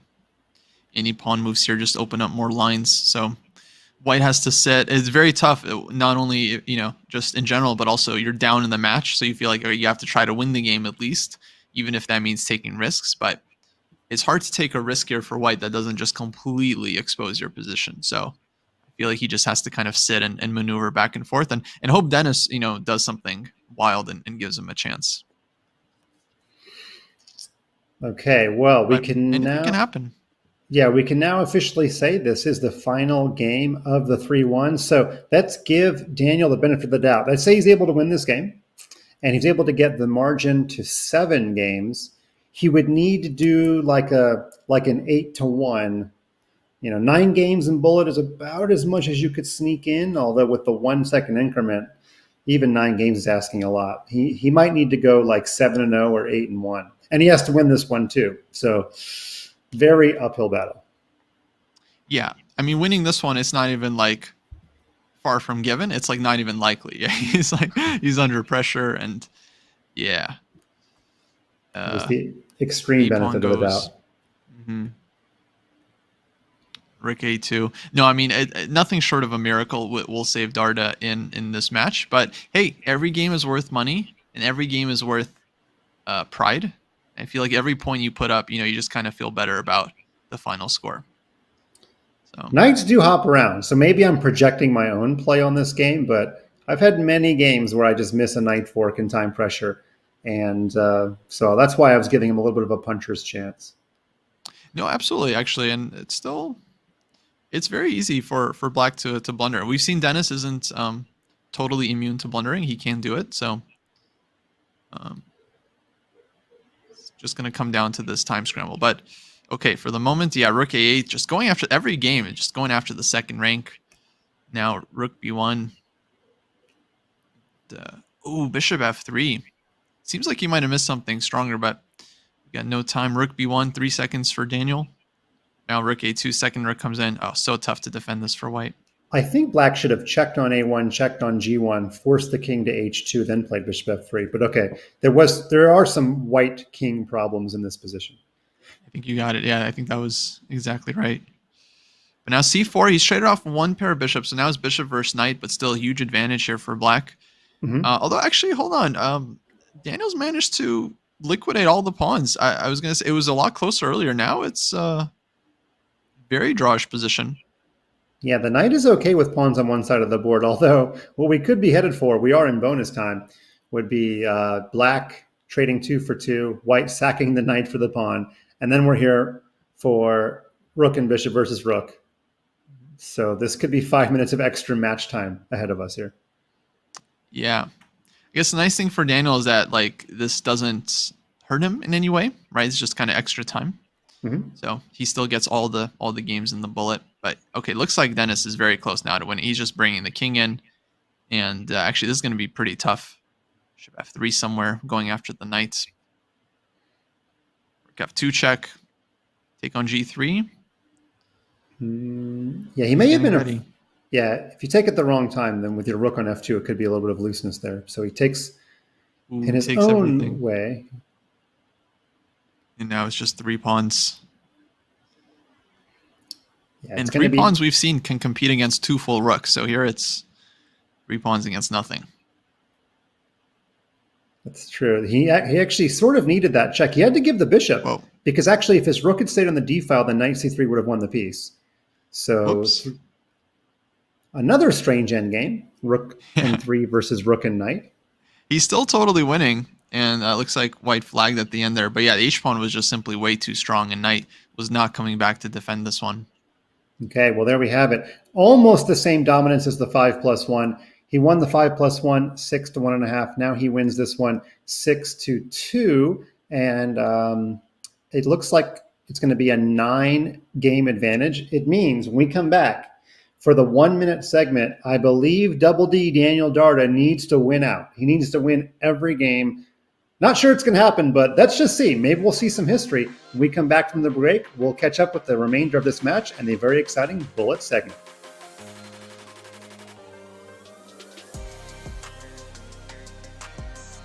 This right here is how I use Chessable and why. I've been using it for a long time. I mean, if you look up here, I actually have my streak. It says 1,231 days, right? You're gonna forget a lot of the things that are in the book. Chessable came around. When I got on Chessable, it's literally, I was already doing that. So this is now a game changer because I can do it faster. It's online, it's in front of me. All of my books are here. There's gonna be folders now so I can categorize by white, black, and tactics in game. But I literally have everything in one area. As you see, I'm scrolling here. This is what I like to. So they're like, how many Chessable books you got? I'm like, all of them. How I use Chessable is actually, I do a lot for the opening training. I do tactics on here. I do calculation. I do in-game. I do everything but the database. All my training on here all the time. Chessable is the wave. This is why I like to use Chessable. It's actually helped me. I remember even online, I was only like capping out at 2350, almost 2400 in Blitz and Bullet. My chess comm is 26 with a high of 2774 in Bullet. And I blame all of this, like success really is just working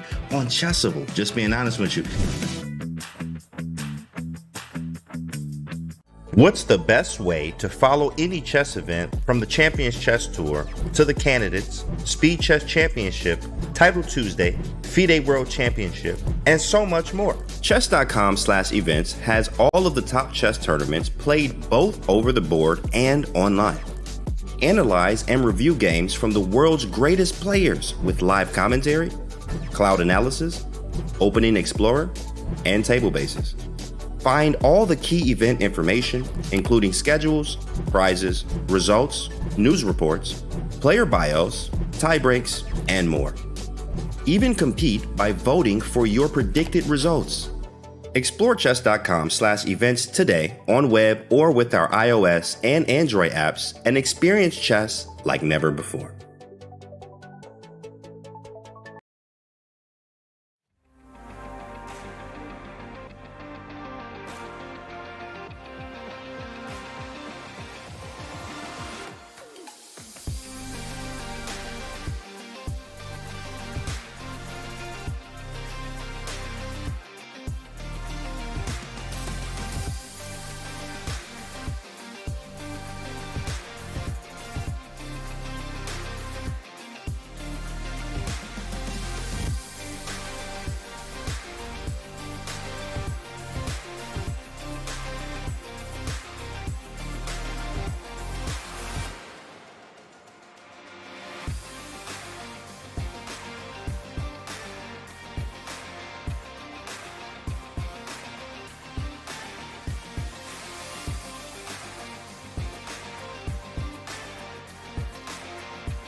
Welcome back to the conclusion of the last quarterfinal match of the 2023 Chess.com Junior Speed Chess Championship. We're only about 30 minutes away from getting our semifinal bracket set and to see who is the one non-Indian player that will advance on to the semifinals. So far, it's been a pretty much one-man army. The third seed, Grandmaster Denis Lazavik, has handled his business in both the 5-minute and the 3-minute. My co-host, International Master Kostya Kahutsky, and I will take a look at the Smarter Chess predictions, and we'll see how those will interpret the rest of the match. Let's take a look at those. Kostya, before the match, Smarter Chess in his oracle said that the bullet was going to be Denis's big advantage.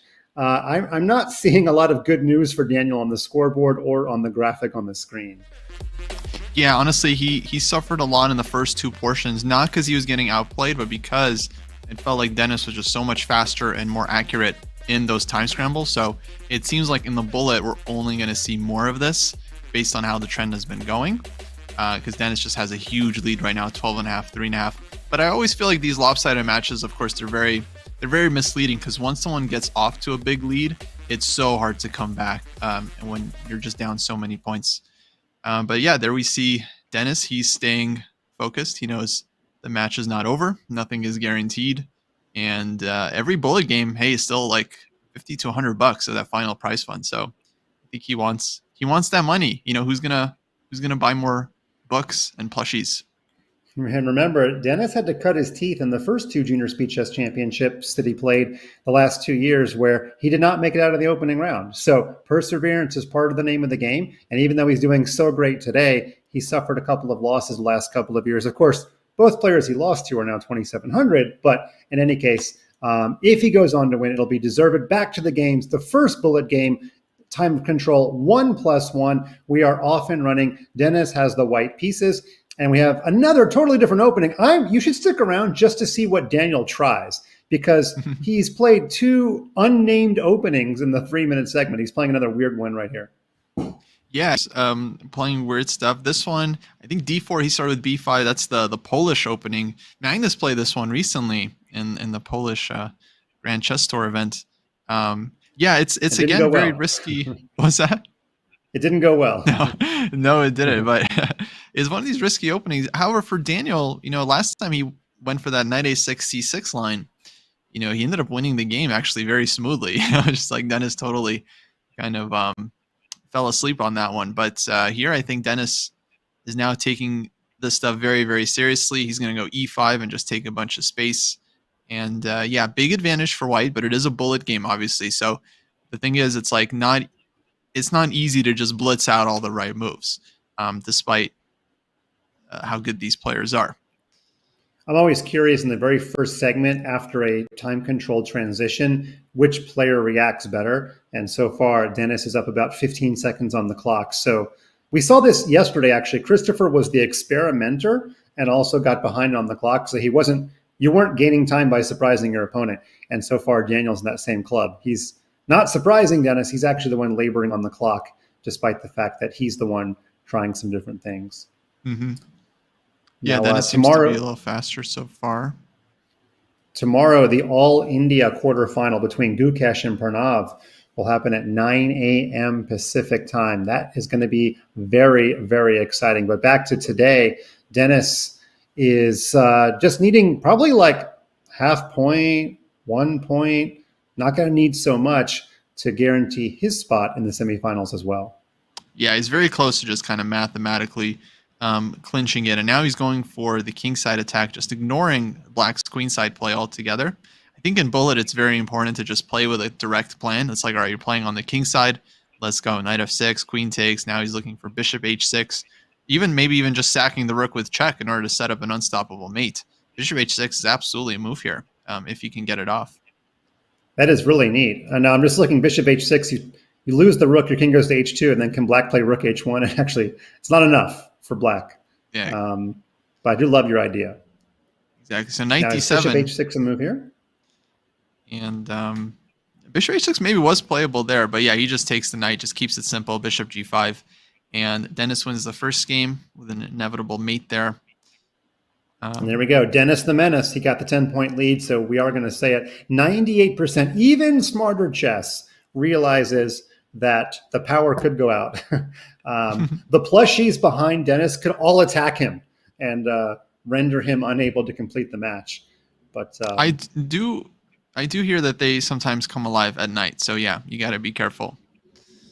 Okay, so I have a funny one. I don't know if we have our resident international arbiter Judith covering this match, but let's say the match gets to 10 games, which it is, and the match clock gets to 9 minutes 30 seconds, and then Dennis loses all power. He still wins the match, right? Because you could start his clock in 9 consecutive games and the time would run out. Like, well, have we thought about that in our rules? Let me know. Let me know in our Slack channel. What's the predicament there? That's one for the arbiters there. That's for sure. Okay, so Black is better again. Dennis is looking to maybe try to get the biggest margin of victory in the opening round matches. I think 18 games is the amount that Gukesh won by. Right. Gukesh won 24-6, which was just a huge score. And again, I mean, we keep saying it, but I mean, it's like every game is worth solid money. So, I mean, there's plenty of motivation to keep it up. But it's very hard. I mean, these are such long matches. And ooh, knight takes e3. Beautiful sacrifice. Looks like White's king is just about to get torn wide open here. Yeah, the problem is the knights are all tangled up. Exactly. Rook takes g2 is maybe just going to be played without even doubling. Let's see. Yeah, the second rook just comes in after that. Beautiful. Oh, man. And then king h2, bishop d6, for example. Queen f2 is just made as well. So king has to go to f1, but now black should be mating here. Bishop h4. Oh, love that move. Look at that. This is just brutal. He's giving everything away, trying to survive. Okay, it's still not over. It is black is still a rook down, even though white's king is way, way open. Okay, so you can get the king to c4, right? You can play queen f2 and then rook g3. Okay, he chooses g3 instead. Oh, he put his queen on g2 so it could get back to d5. It's very precise if, in fact, it's the right idea. He's chased the king all the way to a4, but how is he going to finish this off? It still feels completely winning for black. I mean, we see the eval bar, but also just optically, white's king normally shouldn't survive such a position. If only black could just get the rook to the 4th rank somehow. Queen e4, that's just a weird move. And now, I mean, the eval bar is just almost not even important here because we can't justify whether or not the king is getting mated or not so quickly. Yeah, the players are on seconds, but I feel like Daniel's on the verge of actually getting out. Oh, but he gives the piece, and that's a huge mistake because now it's just like a simple position for black. It's just like, all right, you're only down the exchange. You have a million pawns for it. Very, very tough now for white. Yeah, and black's just going to very carefully march those pawns of the board, making sure that there's no rook sack on b6, but his pawns would be too fast anyway, even if white was able to accomplish a sack on b6. And they're moving so fast, I can't even get arrows off in time. Yeah, they're both below 10 seconds. Actually, Daniel's at 5 seconds, but he was once at 1 second, so he's done a little bit better to recoup some time there with the increment. Yeah, this eval bar just like can't keep up. This is so funny. Seeing this bar going up and down. Oh, but that's gonna do it. That's gonna do it. There's no stalemates. And yeah, no, you just got to resign at this point. You just got to get the next game going. But Dennis wins just an insane. I don't think chat could see the notation, but all the moves were one color or another. Really? Yeah, every move was either yellow, red, or some blue. Some strong moves as well. Okay, and we're back to the knight a6. Funny story about that. I used to be much more active in chess journalism. When Gadakomsky won one of his U.S. championships, maybe 10 years ago, he had a young child, maybe 2 years old, and he called his child after the tournament or after one of the rounds or something, and his kid, only 2 years old, said something like, "Daddy, how come you played so many red moves?" That's all the kid knew was the colors. That's funny. Watching the game on Chess Bomb. Yeah, that's probably what it was. Yeah. Classic. That's hilarious. Okay. Yeah, so once again, Daniel tries the tricky opening with knight a6. I think he got a very reasonable position. It turned out to some kind of Slav type opening. But yeah, I think Dennis here again up on the clock. Just playing super fast. The fact that he played a named opening has me speechless. Like we can't invent a new term or anything. He played something that has been played before, so I don't know what to say. Yeah, just went with the solid Slav. Oh, Queen D7. Oh, blunder alerts. I don't see it actually. Why is this so bad? Rook D1. Yeah, oh, bishop takes a5. He could have snagged the pawn. There's pawn hanging. Oh yeah, and then the bishop would have gone back to b4 and trapped the rook as well. So yeah, exactly. Exactly. So engine was immediately like, oh, +6. All right. Yeah, taking a pawn. Exactly. Okay, it's not the most important pawn in the world. So, but there's a weak dark squares around the black king for a long time. Yeah, I feel like this is I don't know how bad this is for black. Of course, if the queen and bishop get around black's king, that's going to be a problem. But oh man, Dennis is just so fast. Yeah. This is a lot. This is way too much. Yeah, 44 seconds to 5 seconds. So this is exactly what Smarter Chess saw. The oracle of chess.com. Oh, he's going to really slow play this putting position. The bishop on b4. Mm-hmm. Yeah. He's totally like maximizing every piece right here. No, at this point, yeah, now I was going to say, you can just get the king and bring the king to the queen side and just take stuff. Black's pieces are just totally dominated. Look at that. Look at the Zugzwang. If the queens had traded, black would never be able to move. Amazing. Yeah, it would be pretty funny. No, he's just like constructing like an endgame study on the board here. I mean, just beautiful. Right. Beautiful stuff. Yeah, came for Dennis, stayed for Troitsky. Okay, so he's going to maneuver the bishop to... I don't understand where that bishop's going. Yeah, he just brings it back. I thought the bishop was fine on c5, but feels like he's playing cat and mouse here. Is he just making a lot of moves? Is he just playing with the clock? Don't get perpetualed. Oh, now black is actually winning. I don't know how that happened. Oh, he lost. He messed around too much. Yeah, he blundered queen e1 check. There was some checks. Now he lost his pawn. Yeah, okay. As they say, too much talent. Oh, but that's it. If I were black, I would have traded queens and gotten my knight to d7 and played that endgame. He flagged. Wait, somehow black is not lost. He flagged. Okay. He must have. Yeah, he just didn't have any time. I mean, he was defending on seconds there for a very long time. Well, so Dennis, a little shaky there for sure. Yeah, he does fight in losing positions. Remember, Daniel was down 2 rooks for a knight, almost pulled it out. He was down 2 rooks for 3 pawns and did pull out a draw and almost pulled out something special there from one of the most rotten positions you could have in chess. And he pulled out a position which was playable, but nothing to show for it on the scoreboard. Loses the first 3 bullet games and he's down a cool dozen points. So now they're playing for money and for pride. Yeah.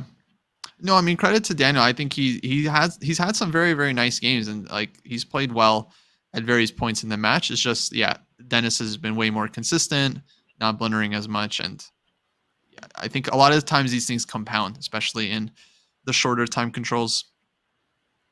Yeah, but he's a worthy qualifier. He did win he qualified via qualifier number 2. And he's beaten Magnus before in the Title Tuesday event. So a lot of skill, number 1 Belgian player. He's probably going to be the highest rated Belgian player of all time, if he is not already. I think there's a Mikhail Gurevich in there that he's got to supersede at some point. But he's already 26-19 FIDE, and he's only 17. He's going to reach the higher reaches of 2,600. And if you made me bet $1, I would say he's going to make 2,700 in the next couple of years. Yeah, that seems like a legitimate bet. No, the kid is very good. They both are. It's just these speed chess matches. I mean, they're brutal. Someone gets ahead, and yeah, they just don't let go. and you have very little time to recover as well in between games. It's not like a classical tournament where you lose a bad game, you have all day to rest. You can come back the next day and feel refreshed. Here, it's like you lose a bad game, you have to play immediately. You have 3 minutes on your clock, and good luck. You got to make moves now. And remember, those that are watching, you might gloss over this moment and go have your dinner after the game. But in a couple of years, he's going to be invited to a Singfield Cup or to a Champions Chess Tour. He's going to make his mark, and you're going to be like, I remember watching him. And that's what this tournament is all about. Because I don't know how popular Van Faris or Alireza Firouzja was back in the 2019 Junior Speed Chess Championship, but now we can't imagine the chess world without them. And we're seeing tomorrow's stars today.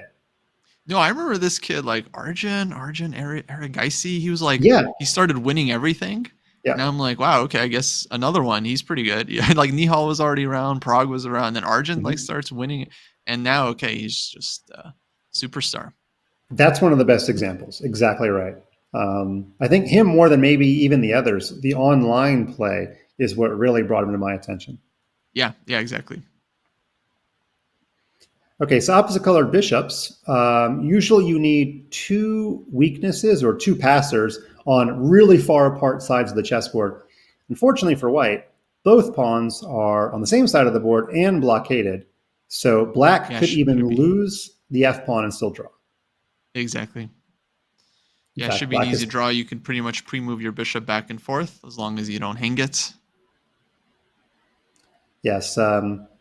White is not doing the full Nakamura, which is to play 47 moves, then capture the F pawn and milk the clock even more. But no need to milk the clock when we're already, basically mathematically, the match is over. But we're getting close to that point where, if Dennis loses power, would he still win the match? Maybe.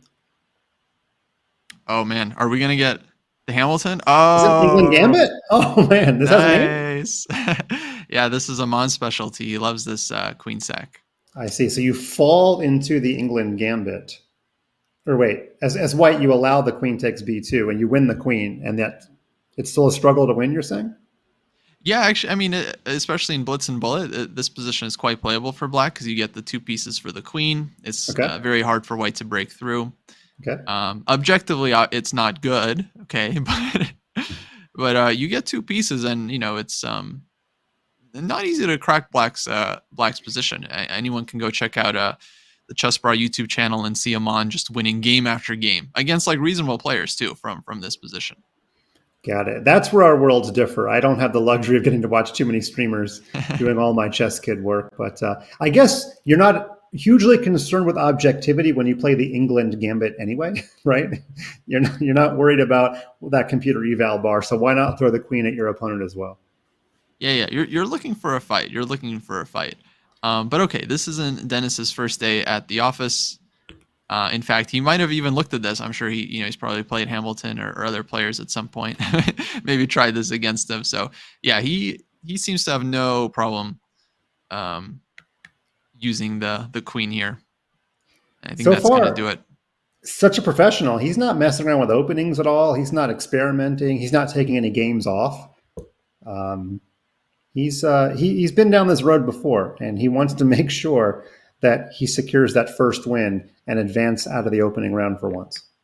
Yeah, exactly. And let me just say, actually, in that last game, we had that opposite color bishop endgame where white was up 2 pawns and could have played like a million moves. Actually, black, Dennis, he's the one up in the match. He could have played 50 moves if he really wanted to run the clock out and just refuse to take white's pawns.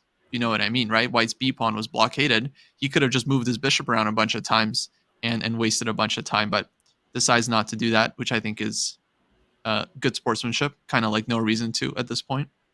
Yeah, I agree. Also, we could look at it from the other side of the coin. If he believes himself to be a better player in Bullet, he can earn more cash by not doing that. I don't know his personality, and I'm sure he's a nice young man. Actually, I know people who know him and have reported that he's a very nice young man. But yeah. But that's hilarious. Yeah, he's just 3 moves ahead always, in all respects. And it looks like it's about to be a baker's dozen here if he can convert this, and his E pawn is looking strong enough to convert this. I can win the rook now. He didn't play queen c3 and win the rook, but this is good enough. Okay, we have a funny position with too many queens on the board for black to handle. Yeah, and that queen, unfortunately, is gone. That's 2 queens up. Okay. Dardha resigns. So 3.5 to 1/2. Let's see if the Belgian waffle man can finally win a game here in the bullet. And yeah, this is a standard trap in the Italian game. You know what this is? This is a little bit like or is it a Urasov gambit? It's kind of like Eric Rosen plus a tempo. Oh, it's the Stafford gambit.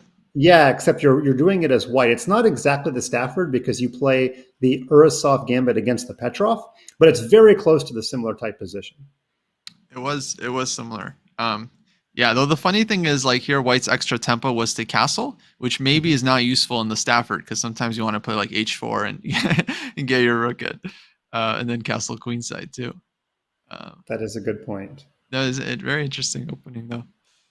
But black gives the pawn back and just has the enjoyment of the center pawns here. And again, very professional play by Dennis, just not phased at all. Gives the pawn back and says, I'll play this position and enjoy my extra pawn. Yeah, I think he learned that his lesson that one game, like where his opponent or Daniel played like knight a6 move 2, and then he like kind of just plays too nonchalantly in the opening and then ends up losing it. And I think he's like, wait, hold on, I need to get back to my focused mode.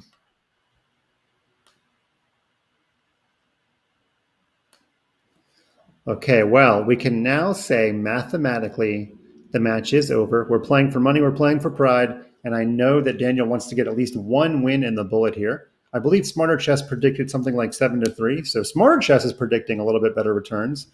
But we're up to 13 games. Biggest margin in the opening round was 18 games. Don't think that is in jeopardy here because I don't think they're going to get 5 more games in. Yeah, it doesn't look like he's going to catch Gukesh's 24 points either. I mean, what a astronomical score. Well, so I didn't say it yesterday, but when I was doing the live show yesterday, somebody in the chat said something like, you can break both my kneecaps if Gukesh doesn't win this tournament. I do want to say that's a huge risk. We have some really talented people, and if you did not realize that before now, Exhibit A is on the right side of your screen, because do you really want to bet your kneecaps with a Gukesh versus Dennis finals, not to mention the fact that Gukesh has to play Buddy in the semis? Yeah, he's got to get through his buddy Pranav before then, and that's not going to be easy. Definitely won't be easy for Gukesh. I'm wondering about this rook endgame though. I think, yeah, Dennis is very close to converting it. He's got his rook super active. His king is coming in. E3 soon, and I think he's going to snag another point here very soon. Yeah, when the rook went pawn grabbing on c6, it could no longer answer king e3 with rook g3 check. So now the king is going to shepherd the e pawn down the board. What black has to worry about is white capturing a few too many pawns, then sacking the rook for the e pawn, and getting, can we call it the famous Daniel Dardha counterplay with a massive pawns versus a rook? Yeah, he's going for it. He's going for it. Stick to what works. Basically has no choice. Okay, so here we go. Rook and 2. This is a tame version of what we've been looking at earlier in the match. Yeah, again, it's not easy. And he's going after the a-pawn, so he wants to counterplay. Okay, I'm waiting for that eval bar to tell me when a mistake has been made. But maybe the b-pawn is just so fast. Yeah, b-pawn's super fast. Because the problem with 2 pawns is they're very slow to push them together. So black's b-pawn just runs, and now queen and rook should deal with white's counterplay effectively. So it turns out, yeah, lightning doesn't strike twice. Not a lot of technical care was required. Just push the b pawn, and you're too fast. Okay, so we have ourselves a snake Benoni or something similar to it here. Yeah, exactly. Check kind of Benoni. a closed Benoni, check Benoni. Yeah, that's what I meant to say. Yeah, a new line, a new structure. We're getting closer and closer to just a classic normal king. This is the closest we've had, actually. Just get to keep his light squared bishop. There we see on the screen what is awaiting our fans of the JSCC tomorrow. The number 1 seed Gukesh against the number 5 seed Pranav. His friends call him Buddy. And that is going to be tomorrow at 9 a.m. Pacific time, 6 p.m. if you're living anywhere in Central Europe. Do you have a pick for that? Are you going Gukesh or? Well, I watched Pranav play. And first of all, I want to say I hope he gets a little bit more stable connection. But if you're actually asking me to pick against a man who won by 18 points in the opening round, you found the wrong man. I mean, I don't know Pranav that well, but Gukesh, he's coming up on a non-classical rating, and that's all I need to say. Yeah, Pranav is Pranav, but Gukesh is Gukesh. So yeah, it's going to be a fun match. I'll definitely try to follow it, and I'm looking forward to seeing Dennis and how far he can go. Because normally, I watch Dennis in like the Champions Chess Tour. He's playing against like Levon Aronian. He's playing, I don't know, Kramnik. He's playing on Draken. He doesn't like destroy these players, right? Like these guys are good. So yeah, I rarely see him kind of in his ultimate form, so to speak. But he's very, very strong. Totally agree. We've got some very strong commentators. We've got a double GM commentary lineup for that one. So that'll be fun to watch Robert Hess and Aman Hambleton take it away. So maybe Aman's watching now and he heard your name drop. Are we actually calling it the Aman where you sack the queen there? I think that's his line. Yeah, I think he's the most prominent player who has played that a lot. Honestly, I never saw it before he did it. I'd like to be known for something, I mean, Botez has made their mark by sacking the queen. Have you got anything to your name? I have anything to mine? That's a good question. I don't think I do. Okay. I don't think we've got a pet line yet. I just have aphorisms that chess kids think of when they think of me, like don't move your F pawn without my written permission. So I have little aphorisms, but I do not have any openings. Okay, Ooh, now knight b6, nice little tactic here. Liquidate the pressure. Yep, and you pretty much have to trade rooks here, unless rook e8 is a move. Yeah, why not rook e8? Get the 2 pieces for the rook. Maybe it's not so clear. Yeah, because you'll lose the b pawn, and then black will get probably a passer. Well, we're going to find out. Lucky for us, we don't have to guess. We can just watch the players. I'm surprised by the evaluation here. I feel like the 2 pieces in practice are going to have very good chances. I agree with you because black can't even play a5 that easily. Okay, he's trying it. I guess his b pawn's not hanging anymore because the bishop's no longer on d3. Mm-hmm. But the 2 white pieces should be able to handle the black passer without too much trouble. Yeah. And okay, seconds for the players here. So very, very tough position. I don't know. I guess 1 piece is easier to handle than 2, but still. Oh, there we see the eval bar. Yeah, starting to appreciate white's coordination. Yeah, it was almost the case where black's b pawn distracted all 3 of white's army, and he was able to sneak behind to the g pawn, but everything was under control for Denis Lazavik. Yeah, this knight on e3 just brilliant, just defending g2, carving so many squares. And okay, Dardha is blitzing. Now he's blitzing very, very quickly, which he absolutely has to do, and clearly still has chances to save this one. Yeah, all 3 results still possible, especially with the clock situation. And yeah, maybe one of his last chances to win a game. It could be that we only have 1 more bullet game after this one. Not quite clear if we're going to get 1 or 2. Wait, he missed the rook. The rook was hanging. He did. He was waiting for rook to, you know what? He was waiting for rook takes g2, bishop e4 to fork the king and the rook, and forgot he could just take the rook straight away. I think that's what happened. Oh, all right, 10 hours of puzzle rush for Dennis to make up for that lost rook. We should all be so lucky if that's our biggest mistake when we're up 14 games. But he could be the 3rd player of the quarterfinals to get to that 20-point threshold. Oh, you know what we might see? We might see like a g4 en passant, rook sacks for pawn, and then the bishop and knight mate in action. No, that's very possible. Absolutely, with the minimum material. Should be noted. I'm sure. Sorry to cut you off. Should be noted the bishop's the wrong color of the promotion square. So if you push your G pawn and there's an en passant and you sack your rook for the knight, it's a draw. Right. So got to be a little careful here if you're white. Yeah, so white's trying to win the H pawn cleanly. White just wants 2 connected passers. And Yes. then that position would be probably pretty easily winning because it's just very hard to give up the rook for anything.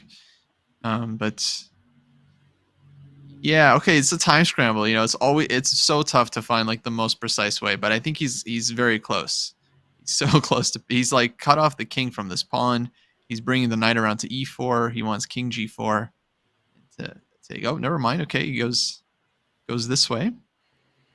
I've taught the bishop and knight mate so much, both in videos and to kids, that I'd kind of like to see his technique. It's actually possible, Kosty. This is our final game. Buck 20 on the clock, and if we go all the way to a bishop and knight mate, which I realize is not so likely with 2 pawns on the board, could be our final game. Let's watch and find out. Yeah. But if you're Dennis, do you want to end the match or do you want to get another game in? Maybe sneak in another point. Oh, we see it. Nice. Let's go. Okay. All right. Here we go. That's the Move technique.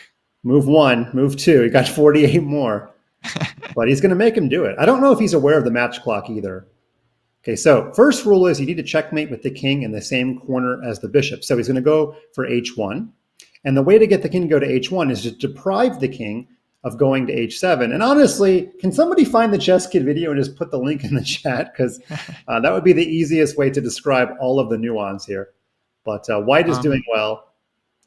Yeah, essentially perfect technique from Dennis. Like he's moving so fast, I don't even have time to make arrows to show. Like he's just, I mean, he could. This kid could just do it like blindfold without any increment, like 10 seconds. I mean, that was just like lightning speed technique. Perfect chess and bonus chess, because that was finished with 10 seconds on the match clock. So we will see one more. It will be a Trumpowski, and it is the opening that Daniel beat Magnus with. So he's got one more chance. One more chance to get his first win. And Dennis has one more chance to get to 20 points. So both players have something riding on this last game, including $50. I don't know. What do kids buy with $50? Not video games. Kids don't buy video games anymore. Yeah, you can buy one copy of Zelda, the new Zelda game. Okay. I remember. So, yeah, that bishop and knight technique, that was the dude was like literally like pre-moving them. I mean, wow. It's true. He may have wanted to play a little slower and not have to play one more game. But as we said before, he may want to play one more game for the actual cash considerations. Yeah, he wants that. He wants that next Zelda game. I'm going to say, Kostya, we have not seen opposite sides castling the entire day. Am I wrong on that? That's true. Yeah, we had a lot of just kingside castling or both kings in the center. Yeah. Okay, so black is trying a tactic here, but the computer says, "Niet, it doesn't work." But why not? Oh my gosh. Wow. I can't analyze this. This is like the end of 4 hours of chess and bullet, and everything is hanging. And this is crazy. Kostya, we hired you for this. Come on, help us out. Okay. Everything's hanging. Okay, got it. And man, this knight d5, I like. Okay, queen is hanging with check, so that's big. That's big. So takes on c7 with check. I think white manages to keep the extra pawn. That's it. So yeah, I can count the material. And white's a pawn up and doing well. White's a pawn up, audience. If that wasn't obvious to you, then you might want to go somewhere else for your commentary. No, we don't actually have a chance to use an analysis board on bullet chess. We were a little bit hamstrung by that there, but it was certainly an exciting final game, and we're still going. And the king is not castled yet, so we actually don't officially have opposite sides castled. Yeah, this game, by the way, beautifully played by Dardha. I mean, he has a tremendous advantage now. He's not down a pawn, but he has a fantastic structure here against the isolated queen pawn. He can take on a5 next after black maybe moves the bishop away. And yeah, he just says, whoa, bishop a5, knight c6, hello. Yeah, also he's got a time advantage, and he might just close it out with some style here and get his first win of the bullet. Yeah, that's it. Okay, Dennis has resigned. Actually, quite a gracious resignation, making sure his opponent is rewarded. And the winner's reaction is rather muted, but there we go. Grandmaster Dennis Lazavik, he may not even know that his match is over, but we're informing him of that now. And he wins by a score of 19-5, a little bit beyond Smarter Chess's predictions. But when somebody's on fire, they are simply on fire. And Dennis was that today. He was a menace. But Daniel Dardha, it was his first time around the JSCC, and he might age out next year, but we have not seen the last of him in top-level chess. So there we go. It was a big bullet margin, but it was also big in the other two segments. Kostya, let's look at the bracket and see what is ahead of Dennis and the country of India. So what are you seeing in the semifinals that you're looking forward to? Well, yeah, this is like the story, Fischer going up against all like the Soviet players. It's just like the single Denis Lazavik against. First off, he has to go up against Raunak Sadhwani, who scored 20.5 points this morning. Also had just a completely dominating match against another very, very strong opponent. I want to say not as strong as Dardha, though. So Lazavik really, just amazing performance today. And then if he wins that match, he's going to play the winner of Gukesh against Pranav in the finals, which, that their match is going to be insane as well. But that championship match, that's going to be brutal. That's going to be either Denis Lazavik in the final or the kid that takes down Denis Lazavik, which in this case would be Raunak. There we go. But the first finals ticket will be punched tomorrow at noon, Funmaster Mike time. It is Gukesh versus Pranav. Kostya will have already won a game in the North American Open the National Open in Vegas. So we wish you well in that tournament. But that is going to be one I may have to put aside my regular work for. I hope my boss is not listening, but should be really fun to see which Indian player goes on to the finals. So Robert Hess and Aman Hambleton will be calling the action. That's a pretty star-studded lineup. That's a pretty high rating there. And both of those players are so fun to call matches. So that's all we have for today. A big margin of victory. And whenever we see that, we are very curious to see what happens when two players with big margins come together. Not to look forward to the finals too much without the semifinals happening first. But today we had a rout. We had 3 routes out of the 4 matches. But Kostya, the JSCC, it is definitely a tournament where we get to see about the future, but the future is happening now. Any final thoughts on today? Yeah, I just want to say it was a blast commentating the match. Thanks, Mike, for hosting. It was super fun to do this with you. And yeah, amazing chess. I'm very impressed by Lazavik today. Of course, Dardha, not his best day, but honestly, he showed some very good games and glimpses. So I'm sure he'll be back. And yeah, it's very, very interesting to see how many of these players are going to become elite stars in the near future. Thanks so much for watching the Chess.com Junior Speed Chess Championship quarterfinal round. It has come to a close, and we look forward to seeing everybody in the semifinals, which starts tomorrow, 9 a.m. Pacific, and we will see you then.